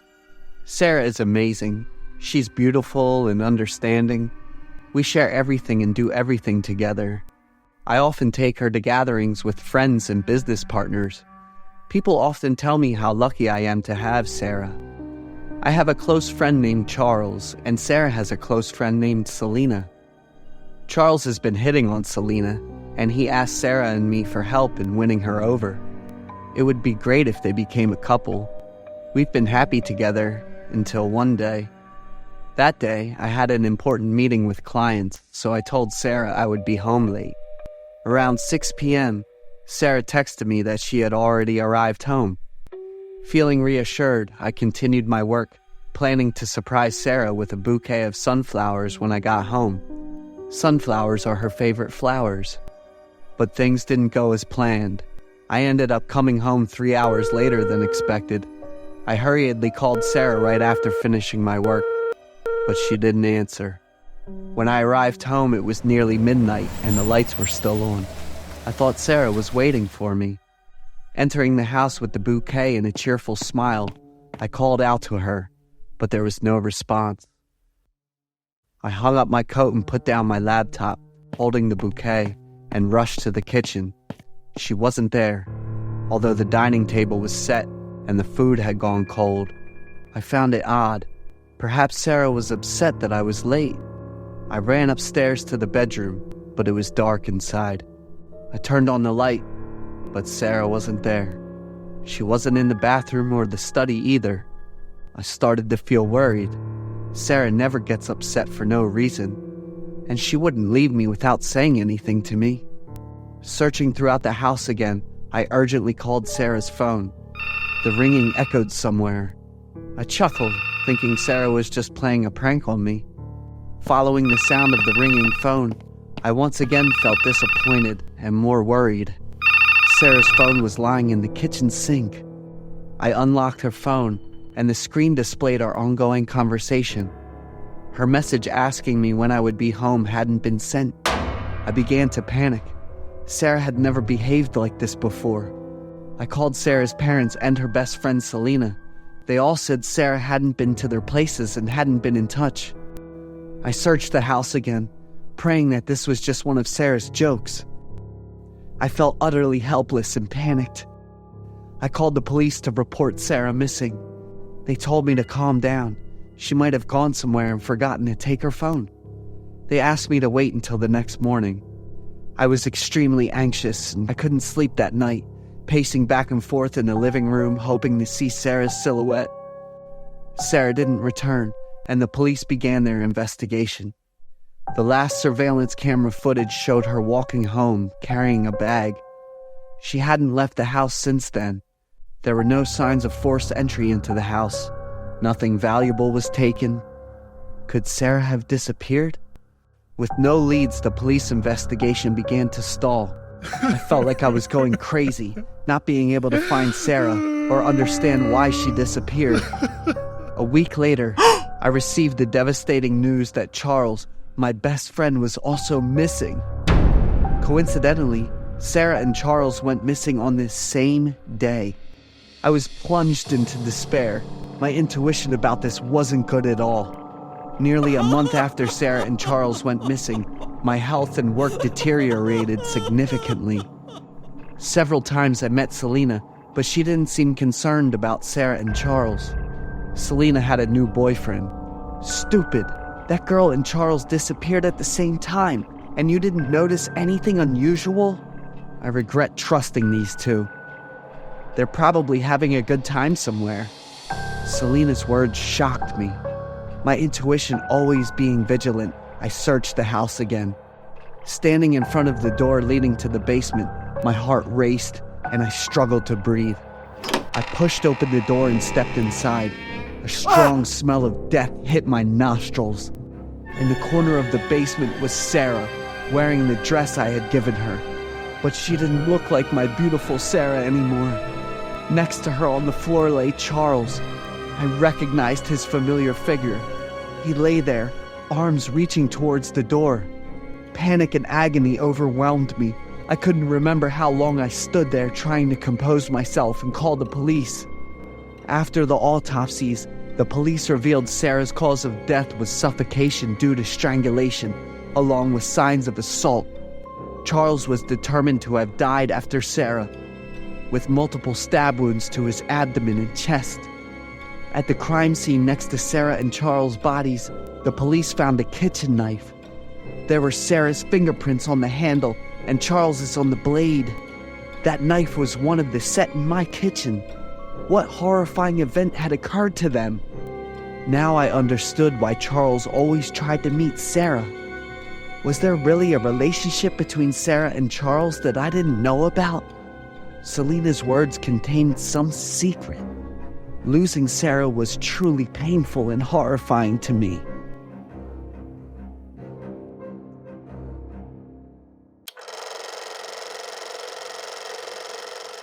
I'm Michael, 23 years old, and I'm an orphan.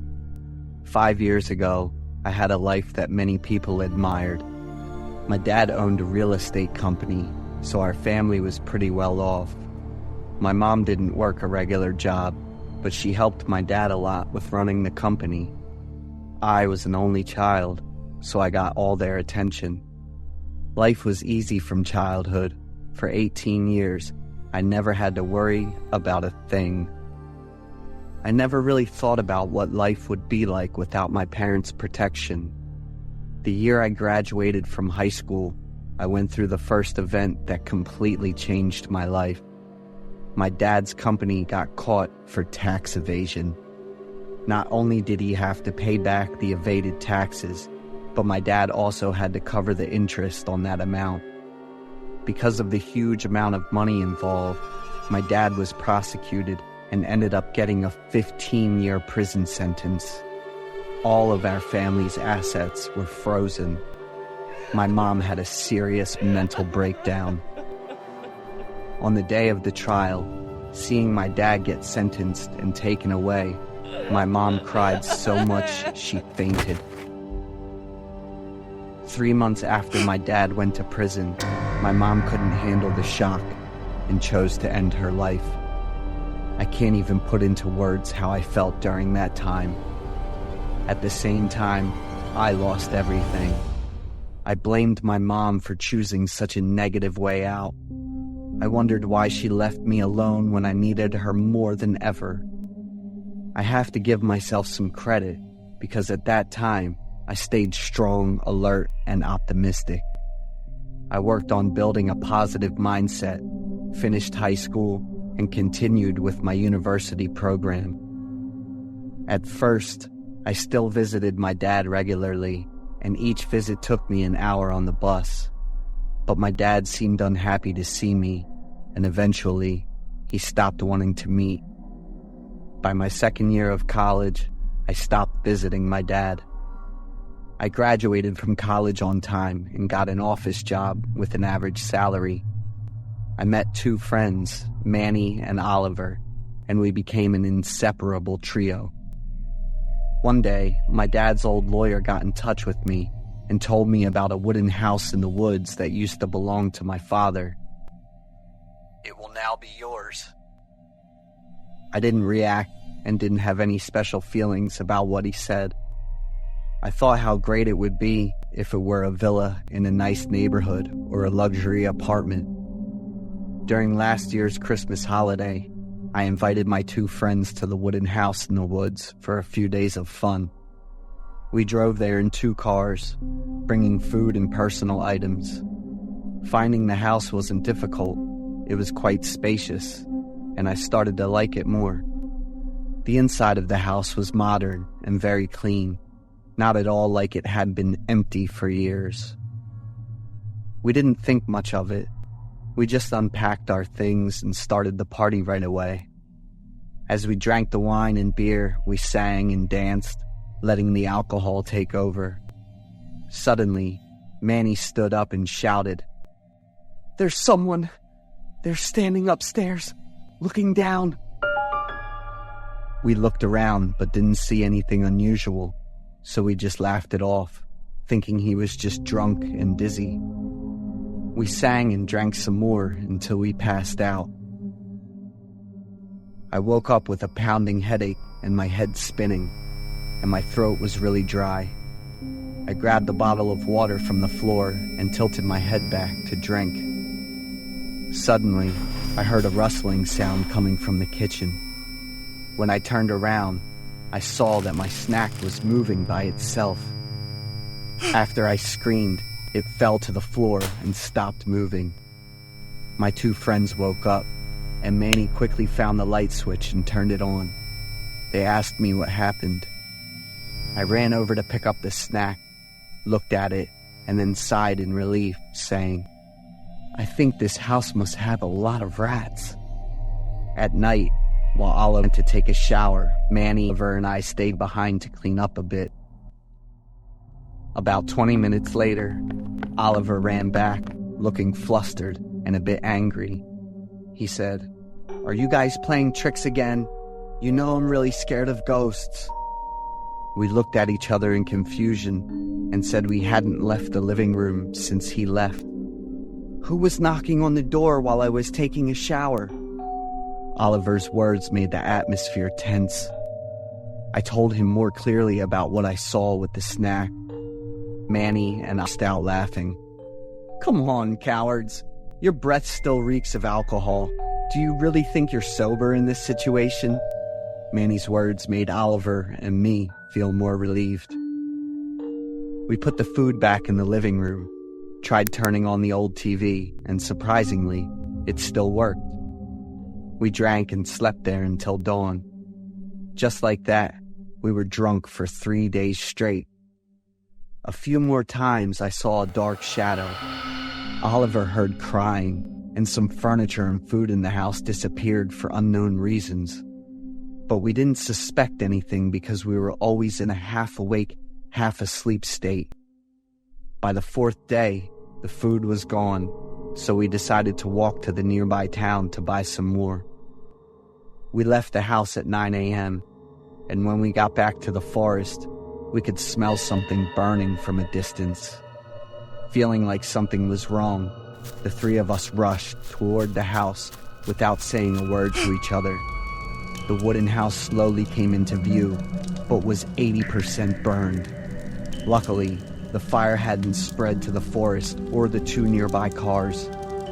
I was stunned to see the last property my father left burned to ashes. Now it was just a pile of half-burned wood. Suddenly, a woman's scream echoed through the area.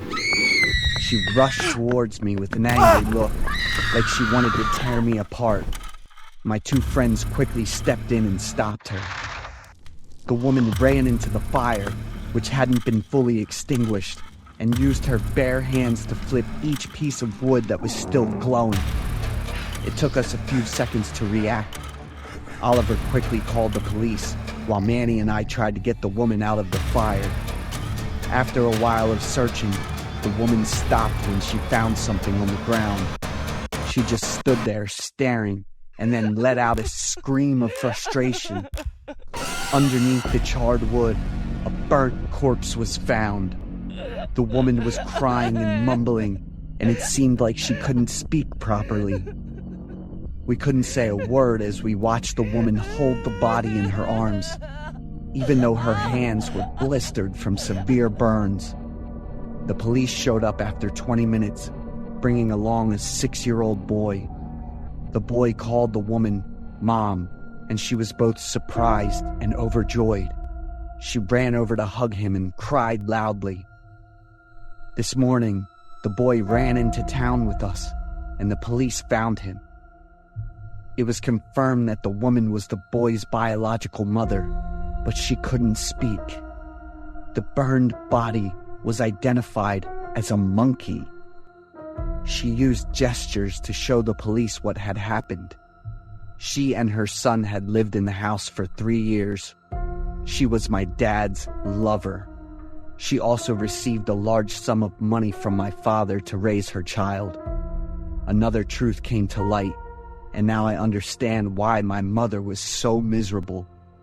She was the one who always stood by my father and helped him through tough times.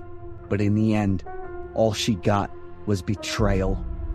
Everything is over, and I need to focus on the future. I accept that I have a younger brother now, and will make sure to take good care of him.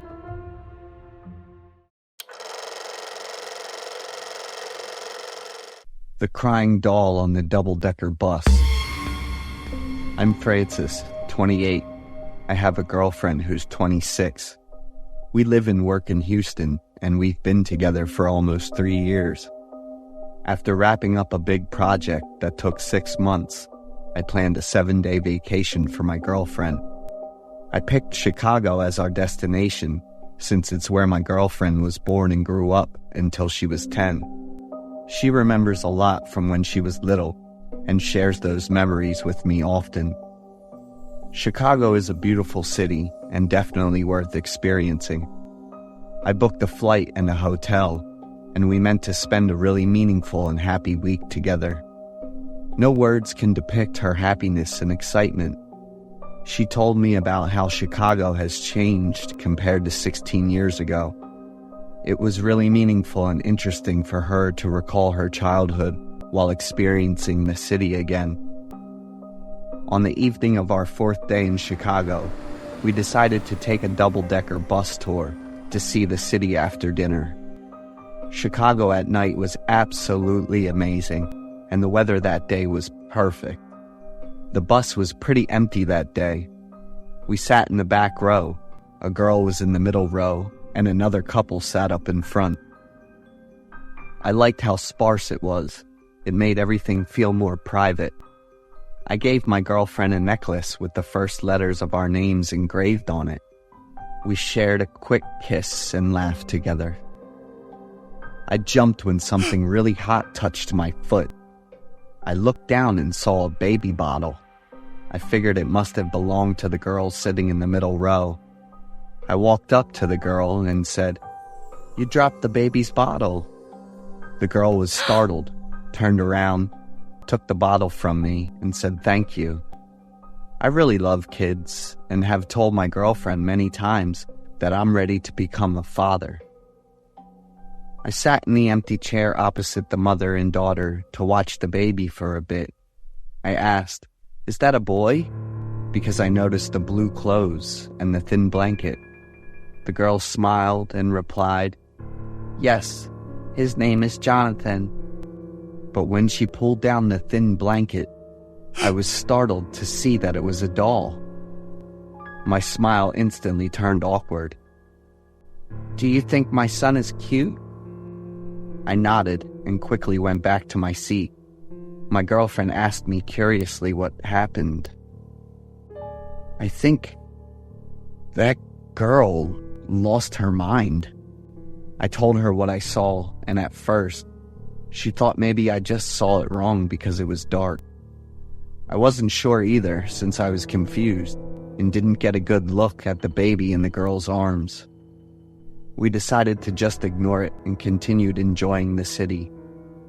About 10 minutes later, while we were sitting in the front row chatting and laughing with the couple, suddenly, the girl's sad singing voice echoed through the bus, and it was heartbreaking and painful to hear. The couple turned to look at the girl and then glanced at us with uncomfortable expressions. We were just as confused, and I couldn't help but get goosebumps. The wind, which had been really cool, made me shiver. Remembering the movies we had watched, the mother who had lost her child and was so sad and had lost her memory, thinking that the dolls were her children, it was really similar to what was happening now. My girlfriend walked over to the girl. I couldn't hear clearly what they were saying. I just saw my girlfriend's smile turn into confusion before she quickly returned to her seat. My girlfriend told me she noticed the girl's shirt and the towel around the baby seemed quite wet.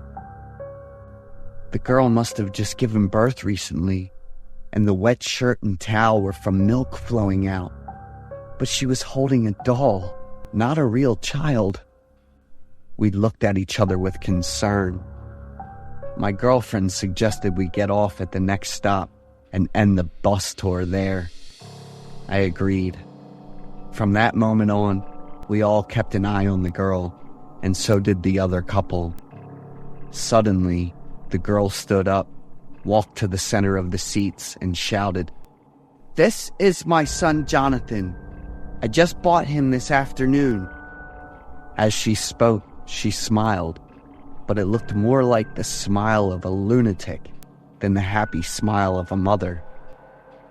The next moment, the girl was crying again, hugging the doll tightly to her chest. "My previous son couldn't be used anymore. He kept crying a lot, all day long." The other 4 people on the bus were all frozen, and we didn't know how to react. Suddenly, a baby's cry really rang out. The girl immediately stopped crying and went into a total panic. Could it be that the cry was coming from the doll? The girl hurriedly searched for something. The baby's cry seemed to trigger her nerves. After a while of searching, she threw the doll aside and rushed to the bag at the seat where she had been sitting. From the large bag, the girl pulled out a child. This had to be the real Jonathan she just mentioned. The girl hugged the little child to her chest and tried to comfort him. The child kept crying, and the young mother, feeling helpless, cried along with him. I quickly pulled out my phone and called the police, reporting the situation and what was happening. The bus had just stopped at the next stop, and the couple hurriedly ran away. I ran to inform the driver, while my girlfriend stayed behind to comfort the mother and the child. On the lower floor of the bus, I quickly summarized everything to the driver. Suddenly, my girlfriend screamed loudly in a panic. A small blue object, making the sound of a baby crying, passed through the window of the bus on the first floor. I was stunned for a few seconds. The crying stopped, and then there was another loud scream. A small dismembered body was lying on the road. The driver and I panicked and rushed up to the second floor of the bus. I ran to where my girlfriend was kneeling and crying on the ground. She hugged me tightly, her body shaking and her hands cold. The other girl was holding a doll and singing a lullaby happily.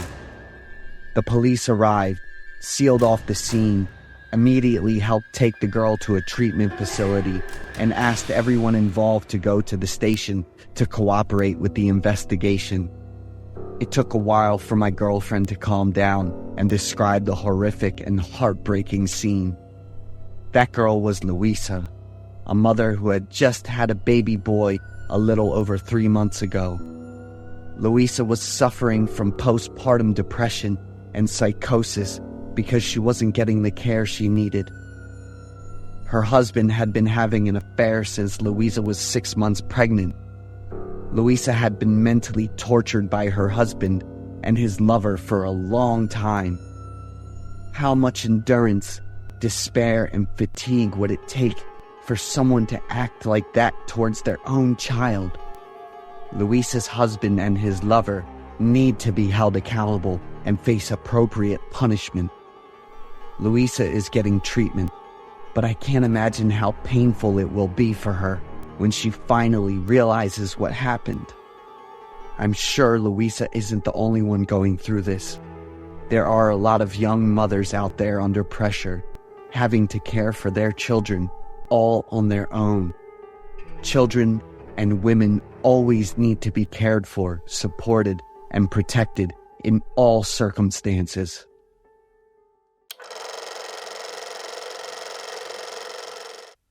We were sitting around eating, drinking, and chatting happily on a corpse. I'm Bradley, a senior majoring in marketing at Stanford. Our group of 5 has been tight since freshman year. Me, Steve, Joe, Naomi, and Jenny. We were all really proud to be the top students in the class. Especially Jenny. She's the school beauty queen, super pretty and talented. Since it's senior year and studying is pretty tough, we'll just meet once a week.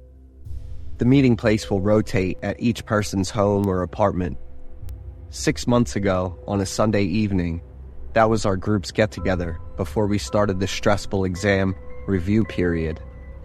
The meeting was set for 8 p.m. at Steve's place.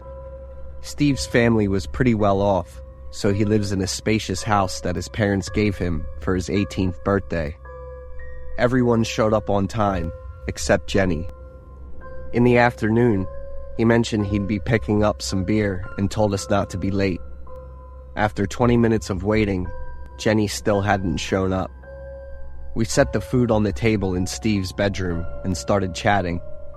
We'd collect stories about studying, love, family, and more over the week and share them. More than 40 minutes after the meeting, Steve, Joe, and I swapped guys' stories. Naomi kept calling Jenny, but she still didn't answer. This girl is really like that, showing up and disappearing, coming and going all over the place. An hour had passed. The food on the table was a mess, and the stories were starting to dwindle.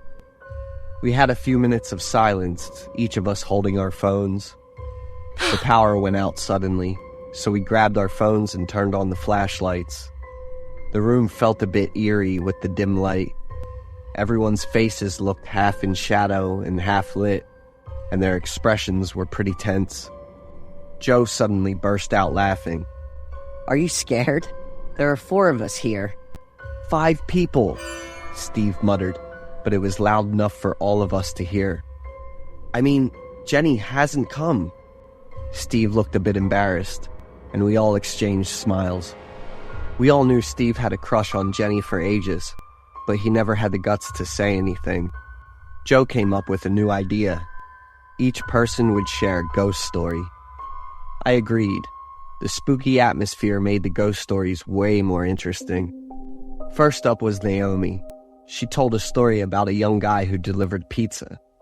When he got to the address, his friends jumped out and scared him. He was so scared that he had a heart attack and almost died. What kind of ghost story doesn't have a bit of suspense? Joe made fun of Naomi's story, while Steve and I just laughed. It was my turn next, followed by Steve's, and Joe kept complaining that the stories were too boring.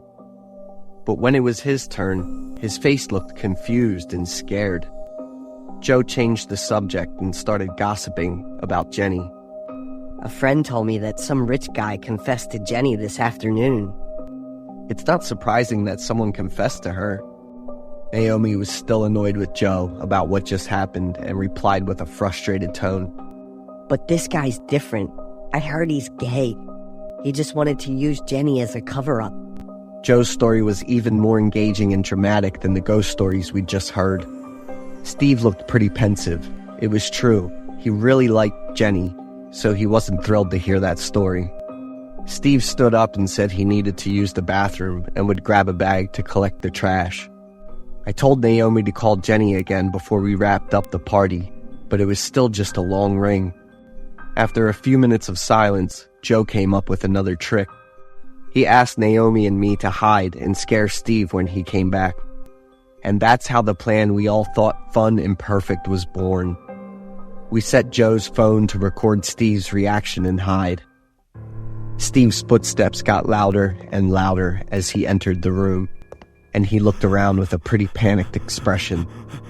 Steve quickly ran over to clear all the leftover food and trash from the table and opened it up. The three of us stood silently watching Steve without saying anything. It turned out the table was actually a box the whole time, and we had no idea. Steve stared at the box for a long time with a worried look, before quickly turning around and leaving. As soon as he left, we showed ourselves. The three of us didn't say a word, just looked at each other with confused expressions before walking over to the still open box. Naomi screamed right away, her voice sounding like it was about to snap. Joe and I clung to each other tightly, like we were trying to hold on for dear life. Inside the box was Jenny, her body twisted and her blue dress almost completely red. Steve came back with a sack in one hand and a sharp knife in the other. We looked at Steve, and he looked back at us with a stiff, unblinking gaze. I probably need to grab 3 more sacks. Steve growled and tightened his grip on the knife. I grabbed Naomi and pushed her to run quickly, shouting at Joe to get out of the way. After a while, Joe and I managed to subdue Steve, but we both ended up with some serious cuts on our hands. Naomi cried and called the police, and they arrived just in time. Naomi, Joe, and I were stunned to find out that Steve had murdered Jenny. He was the rich guy from Joe's story. Steve had multiple personalities, one of which liked Jenny, and another that was interested in a different guy at the same time. The trauma of having his sexuality exposed and being rejected by Jenny drove him to madness. So which personality did Steve use when he was with us over the past 5 years? We had so many great memories together, and the image of a kind, warm friend was completely shattered. Our close-knit group of 5 friends had to go through such a horrific and terrible experience. Naomi was deeply affected psychologically after seeing Jenny's body. Joe also became much quieter and more cautious. But in the end, we always supported each other, prayed for Jenny, and remembered Steve.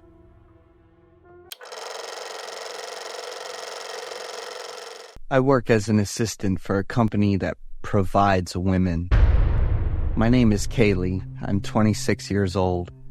I'm an executive assistant, so I handle scheduling meetings, organizing conferences, preparing documents, and a bunch of other stuff. I'm confident that I look great, can pick up information quickly, and handle work really well. But I haven't been very lucky when it comes to picking the right place to work. I was getting ready for an interview with my 4th company.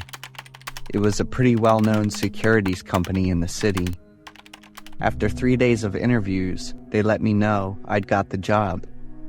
My boss was a young guy named Anthony, just 4 years older than me.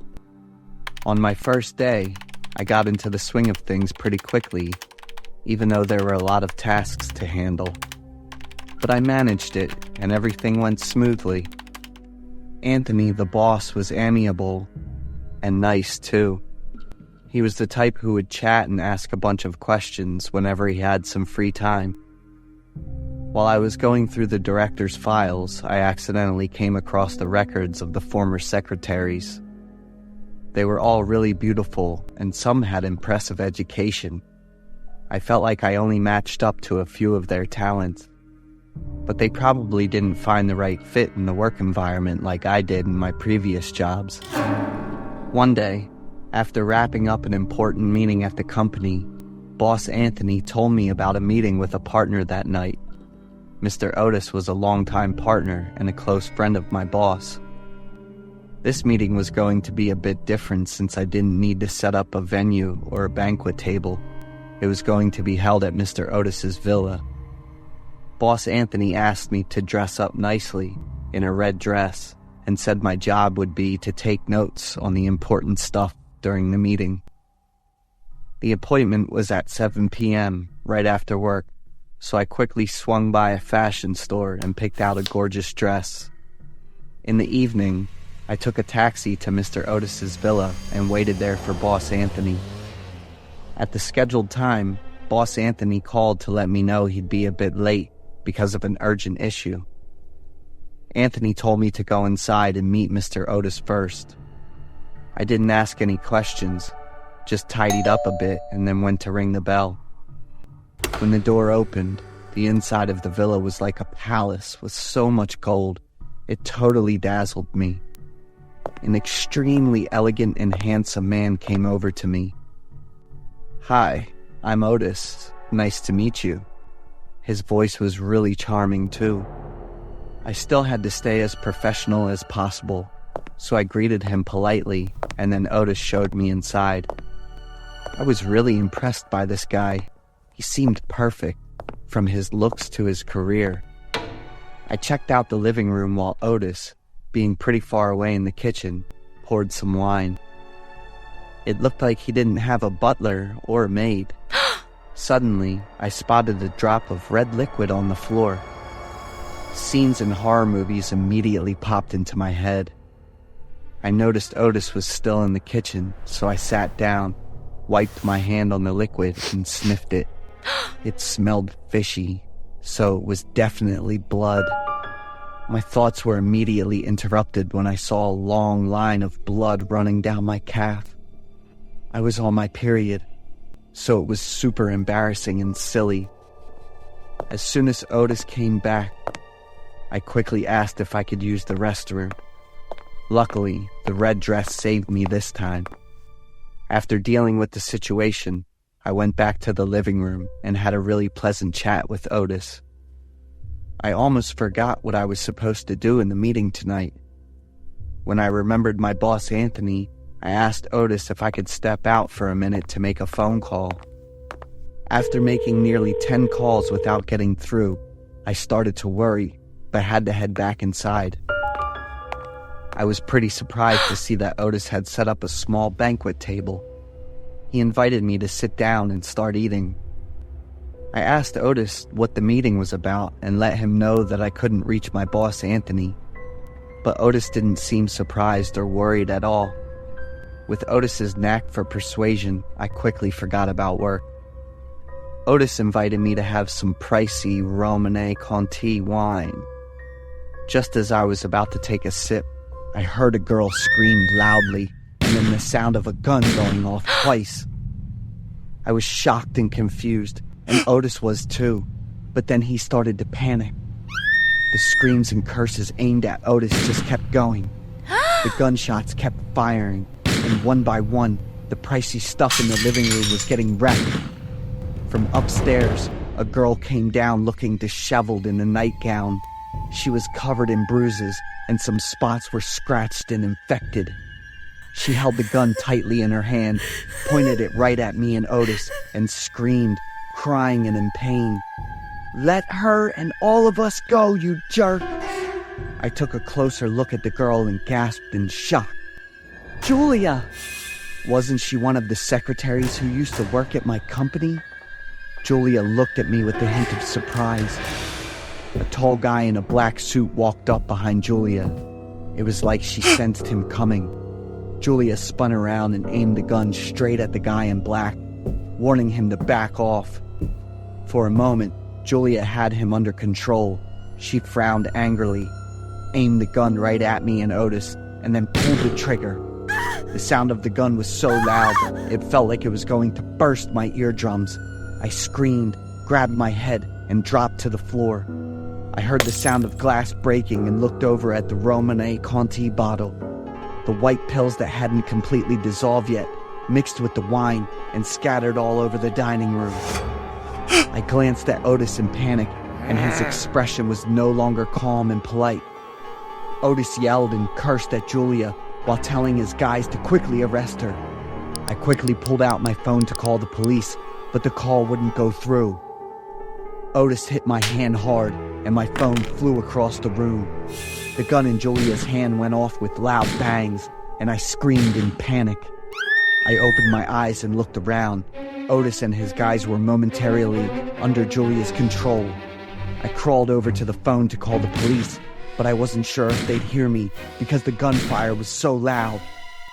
Julia grabbed my hand, dragged me into a room, and locked the door behind us.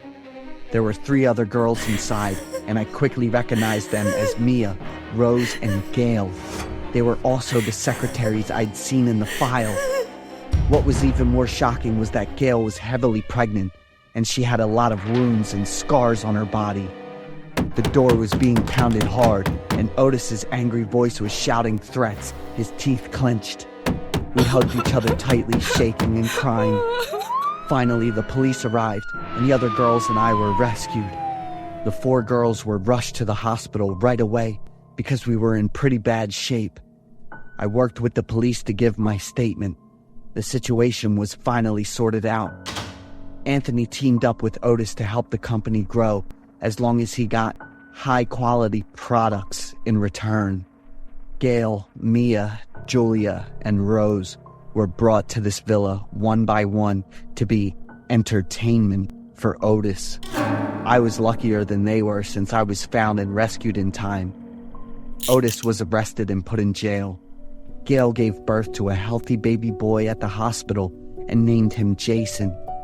Gail would use Otis's fortune to raise the child. We became close like sisters, set up charity houses, and raised funds to support single mothers. But so far, the police haven't been able to catch Anthony. We're still working with the police and hoping to find out where he is soon.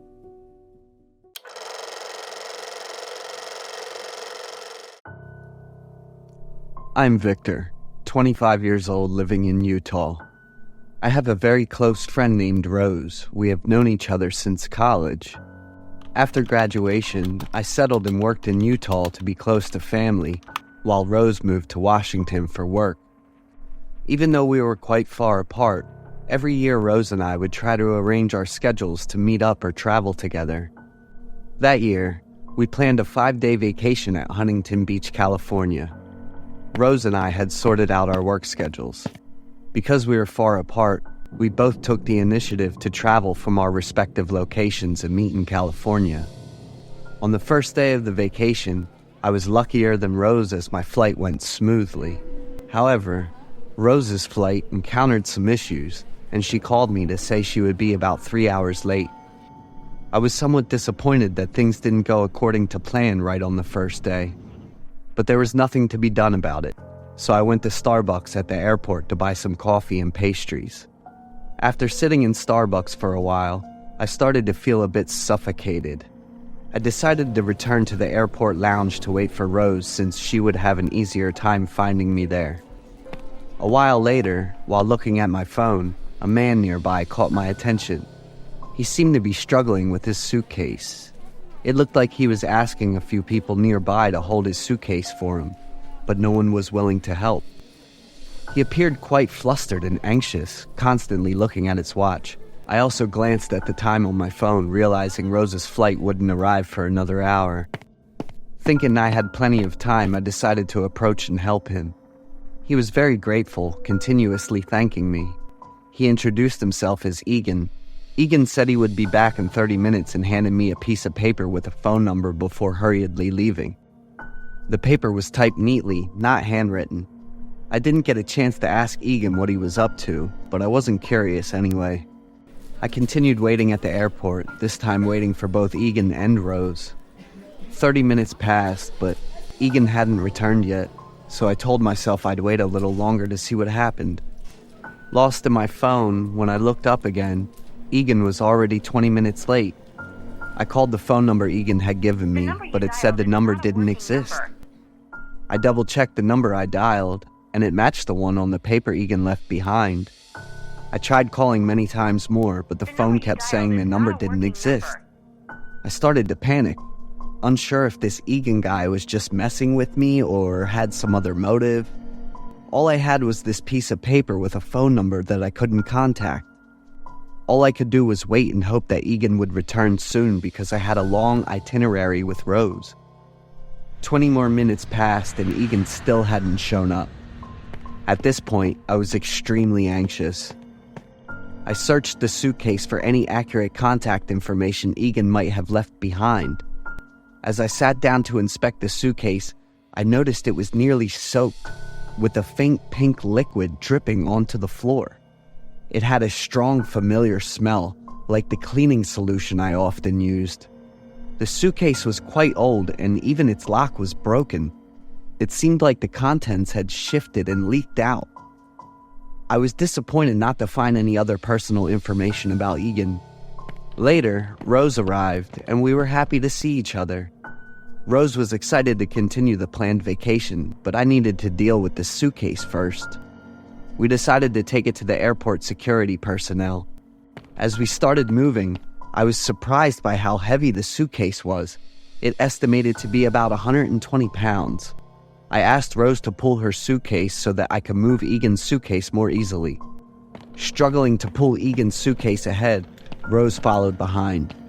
After a while, the sound of tearing fabric made me quite uneasy. Looking back, the suitcase seemed fine, so I continued moving. Suddenly, there was a loud tearing sound, and Rose immediately screamed and collapsed. When I turned around, the sight before me left me petrified. From inside the suitcase, a neck was protruding. I emphasized that it was the neck of a headless body. People around us noticed, screamed in fear. Many of them panicked and ran away. Rose had fainted, and I was terrified and confused. My brain couldn't process, think, or function anymore. I sat down on the floor staring helplessly at my dear friend. Airport police arrived quickly, and the suitcase containing the body was taken to the station. Rose was taken to the medical room. The police asked me many questions, but all I could provide was the piece of paper Egan had given me. It was then that I realized something was wrong. The phone number on the paper was typed, indicating that everything was premeditated rather than spontaneous. Why didn't I realize it at the time? The police used data from the security camera and provided it to me for identification. It was the blonde man who had given me the suitcase. I was detained at the airport police station for the next 2 days to coordinate the investigation. The body in the suitcase was examined, and the identity was determined. It was a high school girl reported missing by her family 3 days ago. After investigating all the citizen records, the police identified the man in the security camera footage. That man's name was Joe, not Egan, a 17-year-old teenager living in Michigan. Realizing the absurdity, the police continued investigating the fingerprints on the paper scrap in the suitcase. Strangely, the fingerprints found did not match those in the population management database. They also did not match the fingerprints of the teenager named Joe. In the end, who was that man? And why was he so ruthless? I was truly exhausted by those horrifying events. My and Rose's vacation was ruined. I should have been more vigilant and noticed the strange thing about Egan's paper. My trust and kindness were exploited. Even today, almost 5 years after that incident, I still can't escape from that horrifying story.